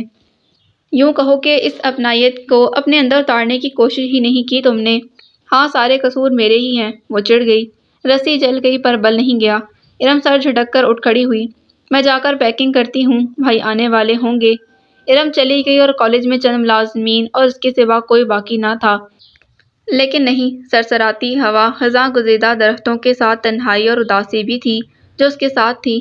وہ سیاہ شال اوڑھے یوکلپٹس، شیشم، جامن اور ہار سنگھار کے درختوں کے نیچے گھومتی رہی۔ Ground, corridor, lobby, office, hall اور بند کمروں پر چھایا سناٹا سر اٹھا اٹھا کر اسے دیکھتا اور تعصب سے سر ہلاتا تھا۔ وہ گھبرا کر خود سے لڑتی اور ان سب سے بھی واپس جانے کے ارادے باندھتی، پھر ڈر جاتی۔ کیا معلوم وہ مجھے دھتکاریں، معاف ہی نہ کریں۔ وہ سب سے زیادہ امی سے خفا تھی۔ کیوں چھپایا انہوں نے سب کچھ؟ ابو سے شرمندہ تھی اور مہروز۔ وہ چوکیدار کے پاس آ کھڑی ہوئی جو عادتاً اپنے کوارٹر سے نکل کر گیٹ کے پاس آ بیٹھا تھا۔ اس دن وہ مجھے روک لیتا تو کیا ہو جاتا؟ اس دن وہ روک لیتا اور تم رک جاتی، دل نے طنزاً پوچھا۔ شاید۔ وہ گیٹ سے باہر نکل آئی۔ بی بی صاحب آپ گھر جا رہے ہو؟ چوکیدار نے پوچھا۔ نہیں، بس یہیں واک کر رہی ہوں۔ سنسان سڑک پر وہ تنہا تھی۔ اسے مجھے روک لینا چاہیے تھا، تب یہ سب نہ ہوتا۔ الٹا چور کوتوال کو ڈانٹے، تب تو وہ لوگ تمہیں خود غرض اور دھوکے باز لگ رہے تھے۔ غلط فہمی بھی تو ہو ہی جاتی ہے۔ دل اس کی رٹائی پر کلس کر رہ گیا۔ ابو بھی تو ایسے شخص کے ساتھ شادی کروا رہے تھے جس کے دل میں میرے لیے اتنی سی بھی جگہ نہیں، یعنی کہ خود چھوڑنے چلا آیا۔ تمہارے دل میں ہے؟ تم بکواس کم کیا کرو۔ میں نے تم سے 1000 مرتبہ کہا ہے کہ مسئلوں کا حل سڑکوں پر نہیں ملا کرتا۔ وہ چل ہی تو پڑی۔ آپ بہت پہلے یہی جملہ اور تم انتہائی احمق اور بیوقوف لڑکی ہو۔ وہ سخت ناراضی کے ساتھ برس رہا تھا اور صبا تحیر سے آنکھیں پھیلائے اسے دیکھ رہی تھی۔ وہ کیا کہہ رہا تھا؟ سماعتیں سننے سے قاصر تھیں۔ بس ایک احساس تھا، خوشی کا، جو من میں جاگزیں ہوا۔ پتھر برس رہے تھے مگر گرتے ہوئے پھول بن جاتے تھے۔ پچھلے چند دنوں میں اس نے اس شخص کو سوچا بہت تھا۔ اس کے لب خود بخود مسکرا دیے۔ حد ہو گئی ڈٹائی کی۔ مہروز نے حد درجہ خفگی سے اسے دیکھا۔ بجائے شرمندہ ہونے کے مسکرایا جا رہا ہے۔ لینے آیا ہے؟ دل نے سرگوشی کی۔ وہاں سب پریشان بیٹھے ہیں اور محترمہ یہاں عیش کر رہی ہیں۔ مصیبت میرے لیے؟ اتنی ہی مصیبت ہوں تو لینے کیوں آئے ہیں؟ ناز بھرا شکوہ کیا۔ وہاں جو سب بیٹھے ہول رہے ہیں۔ ہاں اتنی ہی فکر ہے نا، تب تو خود چھوڑنے چلے آئے تھے تو کیا کرتا؟ زبردستی روکتا؟ تب کہتی کہ مہروز ظالم ہے، جابر ہے۔ اسے غصہ کم آتا تھا مگر جب آتا تھا تو خوب آتا تھا۔ اب کھڑی کیا سوچ رہی ہو؟ چلو۔ کیسا روب جمادہ لہجہ تھا۔ میں نہیں جا رہی۔ اب کیا تکلیف ہے؟ عجیب احمق لڑکی سے واسطہ پڑا تھا اس کا۔ میں بعد میں آ جاؤں گی۔ بعد میں کیا پتہ کہیں اور کا قصد کر لو۔ طنزیہ لہجہ۔ اتنی بے اعتباری۔ وہ رہان سی ہو گئی۔ اب چلو بھی۔ مہروز جھنجھلا گیا۔ مجھے نہیں جانا۔ اتنی بے عزتی تو سڑک پر کر دی تھی، گھر لے جا کر نہ جانے کیا سلوک کرے۔ نہیں جاؤ گی تو زبردستی لے جاؤں گا۔ مہروز کو خود پر غصہ آنے لگا۔ اس پوری دنیا میں یہی ضدی اور ہٹ دھرم لڑکی ملی تھی۔ وہ ٹس سے مس نہیں ہوئی، ڈٹائی سے کھڑی رہی۔ یہ کوئی فلمی سین تو تھا نہیں کہ، مگر جیسے ہی اسے جارحانہ تیوروں سے اپنی طرف بڑھتے دیکھا پسینے چھوٹ گئے۔ آؤ دیکھا نہ تاؤ، پیچھے بلیک کرولا کھڑی تھی، دروازہ کھول کر اندر جا گھسی۔ مہروز مسکراہٹ دبا کر گاڑی کی سمت آ گیا۔ اب کیا ڈرائیونگ آپ کریں گی؟ اس نے سر اٹھا کر مہروز کو دیکھا، پھر ساتھ والی سیٹ پر کھسک گئی۔ مہروز نے ڈرائیونگ سیٹ سنبھال لی، پھر یاد دلایا، سامان نہیں لینا؟ مجھے خیال ہی نہیں رہا۔ خاصی عقلمند خاتون ہیں آپ۔ مہروز نے طنز کیا اور گاڑی ریورس کر کے عین گیٹ کے سامنے روک دی۔ پتہ نہیں اس بیوقوف لڑکی سے محبت کا انجام کیا ہوگا۔ وہ زیر لب بڑبڑایا۔ صبا کی سماعتیں خاصی تیز تھیں یا اسے سنانا ہی مقصود تھا؟ جملہ پورے کا پورا اس کی سمجھ میں آ گیا۔ وہ دروازہ کھولتے کھولتے رک گئی اور پھر زیر لب بڑبڑائی، تب تو بہت لیکچر دیا جا رہا تھا، اب یہ محبت کہاں سے آ گئی؟ سماعتیں مہروز کی بھی خاصی تیز تھیں یا اسے سنانا ہی مقصود تھا؟ اس سے قبل کہ وہ بتاتا محبت کہاں سے آئی، وہ نیچے اتر گئی تھی۔ وہ گھر کے سامنے گاڑی روکتے ہوئے اس نے کہا تھا، اب کوئی سین کریٹ مت کرنا۔ کسی کو خبر نہیں کہ محترمہ کیا کر کے گئی تھیں اور کیا کر کے آ رہی ہیں۔ لیکن آپ کو کس نے بتایا تھا کہ میں؟ انکل نے تمہاری امی کو فون کیا تھا، پتہ چلا 2 دن قبل ہی محترمہ وہاں سے روانہ ہو چکی ہیں۔ اس کے بعد کوئی بیوقوف بھی جان سکتا ہے کہ محترمہ کہاں غائب ہیں۔ Thank you Mehroz and sorry, وہ معذرت خواہانہ لہجے میں بولی۔ اٹس اوکے، مگر صبا یہ بات ہمیشہ یاد رکھنا، زندگی کے بارے میں کوئی بھی فیصلہ جذباتی انداز میں نہیں ہونا چاہیے۔ مہروز نے سنجیدگی سے کہا تو وہ اس بات میں سر ہلا کر اتر آئی۔ ہائے اللہ، امی دیکھیں صبا آ گئی، ملیحہ نے دیکھتے ہی نعرہ لگایا اور اس سے لپٹ گئی۔ ہم لوگ سمجھ رہے تھے کہ عید وہیں کرو گی۔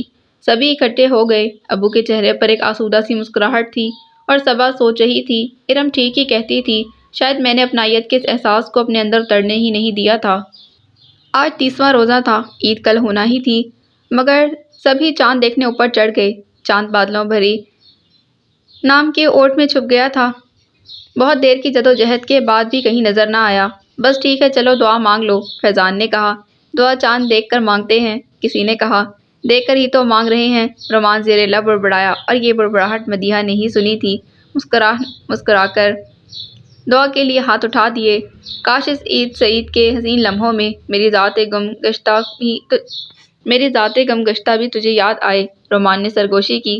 بہتر ہے دعا مانگ لو، ملیحہ نے دھپ لگائی تو اس نے شرافت سے ہاتھ اٹھا دیے اور ہر کوئی گویا ایک دوسرے سے کٹ گیا تھا۔ سرد ہوا کی سرگوشیاں تھیں اور لبوں پر مچلتی دعائیں۔ کس کے لیے دعا مانگی ہے؟ بہت دیر کے بعد اس نے مدیحہ سے پوچھا۔ اسی کے لیے جس کے لیے ہمیشہ مانگتی ہوں، وہ اطمینان سے کہہ کر پلٹ گئی۔ نیچے ایک نئی حیرت منتظر تھی۔ تائی جان ملیحہ کی عیدی لے کر آئی تھیں اور مزے کی بات یہ کہ انہوں نے ساری شاپنگ چپکے چپکے کی تھی، کسی کو کانوں کان خبر بھی نہ ہونے دی تھی۔ آپ نے بھی حد کر دی آپا، گھر کی بات تھی، خواہ اتنا خرچہ کیا۔ آمنہ خفا ہونے لگی۔ گھر کی بات تھی تو کیا میں اپنی بچی کی خوشیاں بھی پوری نہ کروں؟ انہوں نے ملیحہ کو ساتھ لگا لیا۔ وہ اپنے کارنامے پر خود ہی بہت خوش تھی۔ میں ذرا بازار کی رونق دیکھ آؤں۔ رومان کھڑا ہوا تو مدیحہ نے شور مچا دیا کہ اسے بھی چوڑیاں پہننی ہیں اور مہندی لگوانی ہے۔ سب چلے جائیں گے تو صبح کے لیے انتظام کیسے ہوگا؟ میں رہ جاتی ہوں امی، ملیحہ نے کہا۔ اور کیا اس کی تو ہر چیز آ گئی ہے؟ ارے نہیں، ملیحہ بھی جائے گی، تائی جان فوراً بول اٹھی۔ انتظام کا کیا ہے، ہم دونوں ہیں نا، کر لیں گے۔ مہروز سے گاڑی لی گئی۔ بہت دیر تک رومان کے چیخنے کے باوجود انہوں نے بے حد آرام سے چوڑیاں پہنی اور ہاتھ بھر کر مہندی لگوائی تھی۔ ابو نے صبا کو پیسے دیے تھے کہ اپنے لیے عید کا جوڑا خرید لے۔ اس نے بلیک اور پنک کلر کا خوبصورت ایمبرائڈری والا سوٹ خریدا۔ بہت رات گئے سب واپس لوٹ آئے تھے اور صبح آمنہ نے انہیں جھنجھوڑ کر اٹھایا تھا۔ وہ جو سوچا کرتی تھی کہ عید میں اب کوئی چارم ہی نہیں رہا، بس ایک روایتی تہوار ہے جو ہر سال آ جاتا ہے، مگر اس میں روایتی جوش و خروش ہی نہیں رہا۔ پچھلے کئی سالوں سے اس نے عید کے لیے جوڑا نہیں بنوایا تھا۔ کالج کے لیے اتنے جوڑے بنتے تھے کہ کوئی سا بھی سوٹ پہن لیتی تھی، لیکن آج وہ عید کو اپنے اصلی رنگ اور روایتی جوش و خروش کے ساتھ اس آنگن میں اترتا دیکھ رہی تھی۔ خوشیاں آپ کے اندر ہوتی ہیں، بس اسے برتنے کا سلیقہ آنا چاہیے۔ اسے آج پتہ چلا اسپیشل عید کے لیے جوڑا بنوانے میں کیا مزہ ہے، کلائی میں بھر بھر کر چوڑیاں پہننے اور ہاتھوں میں مہندی لگوانے کا کیسا لطف ہے۔ آمنہ بیگم کو شیر خورمہ محلے میں بانٹنے کی جلدی تھی، لڑکیوں کو فٹافٹ ہاتھ دھو کر مہندی کا رنگ دیکھنے کی۔ باتھ روم سارے کے سارے مردوں نے گھیر رکھے تھے۔ رومان کی تو ساری عیدیں ہی سو کر گزرتی تھیں، مگر آج تائی نے اسے ڈانٹ کر اٹھایا تھا۔ جب انہوں نے سفید شلوار قمیض استری کر کے اسے تھمایا تو وہ سوٹ کو دیکھ کر رہ گیا۔ یہ کب سلا تھا امی؟ لو، سارے بھائیوں نے عید کے لیے کپڑے بنوائے تو کیا تمہارے لیے نہیں بنوانے تھے؟ وہی مصروف سا لہجہ، مگر وہ سر اٹھا کر انہیں دیکھنے لگا۔ ضروری تو نہیں محبتوں کا اظہار بیٹھ کر ہی کیا جائے، یہ یوں ہی چلتے پھرتے اٹھتے بیٹھتے اپنوں کے عمل اور رویے سے بھی تو ہو جاتا ہے۔ بات تو صرف محسوس کرنے کی ہے۔ اپنی ہی الجھنوں میں گرفتار ہم ان قریب کی محبتوں کو محسوس کرنا ہی بھول جاتے ہیں۔ اس کی آنکھیں جلملا گئیں مگر بنا کچھ کہے وہ باتھ روم میں گھس گیا۔ پاگل ہے بالکل، تائی بڑبڑائیں، پھر قریب سے گزرتے شوہر کو پکار کر کہنے لگیں، بات سنیں میری، آج عید کا دن ہے، آج آج رومان سے نہ الجھیے گا، عیدی بھی دینی ہے اور گلے بھی لگانا ہے، بیٹا ہے آپ کا، خود سے اتنا دور بھی مت کریں کہ تنگ آ کر گھر ہی چھوڑ کر بھاگ جائے۔ وہ ماں تھی، ایک وقت تانوں کی مار مار کر اگلے وقت گلے لگا لینے والی۔ ہاں، میں تو جیسے دشمن ہوں اس کا۔ وہ بڑبڑاتے ہوئے باہر نکل گئے۔ عید کی نماز کے بعد حسب عادت اگرچہ بیٹے کماؤ تھے مگر انہیں عیدی دی، ایسے میں دور دیس جا کر بیٹھا بیٹا بہت یاد آیا۔ رومان خاموش کھڑا تھا۔ تم کو عیدی نہیں لینی؟ انہوں نے جیب میں ہاتھ ڈال کر اسے گھورا۔ آپ کو دینی ہے؟ اس نے آہستگی سے سوال کیا۔ دیکھا تم نے؟ انہوں نے تائید سے کہا۔ وہ سر پر ہاتھ مار کر بولی، دو لفظ عید مبارک ہی کہہ دو باپ کو، عید مبارک، جیتے رہو۔ انہوں نے جیب میں ہاتھ ڈالا اور 500 کا نوٹ نکال کر اسے تھما دیا۔ رومان نے حیرت سے نوٹ دیکھا۔ اتنی عیدی تو پہلے نہیں ملی تھی۔ اب کیا عید نہیں ملو گے؟ تائی نگرانی کے لیے کھڑی تھی، کہیں پھر کسی بات پر الجھ نہ پڑیں۔ وہ باپ کے گلے لگ گیا۔ ان کی آنکھیں جلملا سی گئیں۔ کتنی دوریاں تھیں، اتنا قریبی رشتہ اور اجنبیت کا یہ احساس، مگر شروعات تو ہو گئی تھی۔ رومان کا اپنا دل اداس ہو رہا تھا۔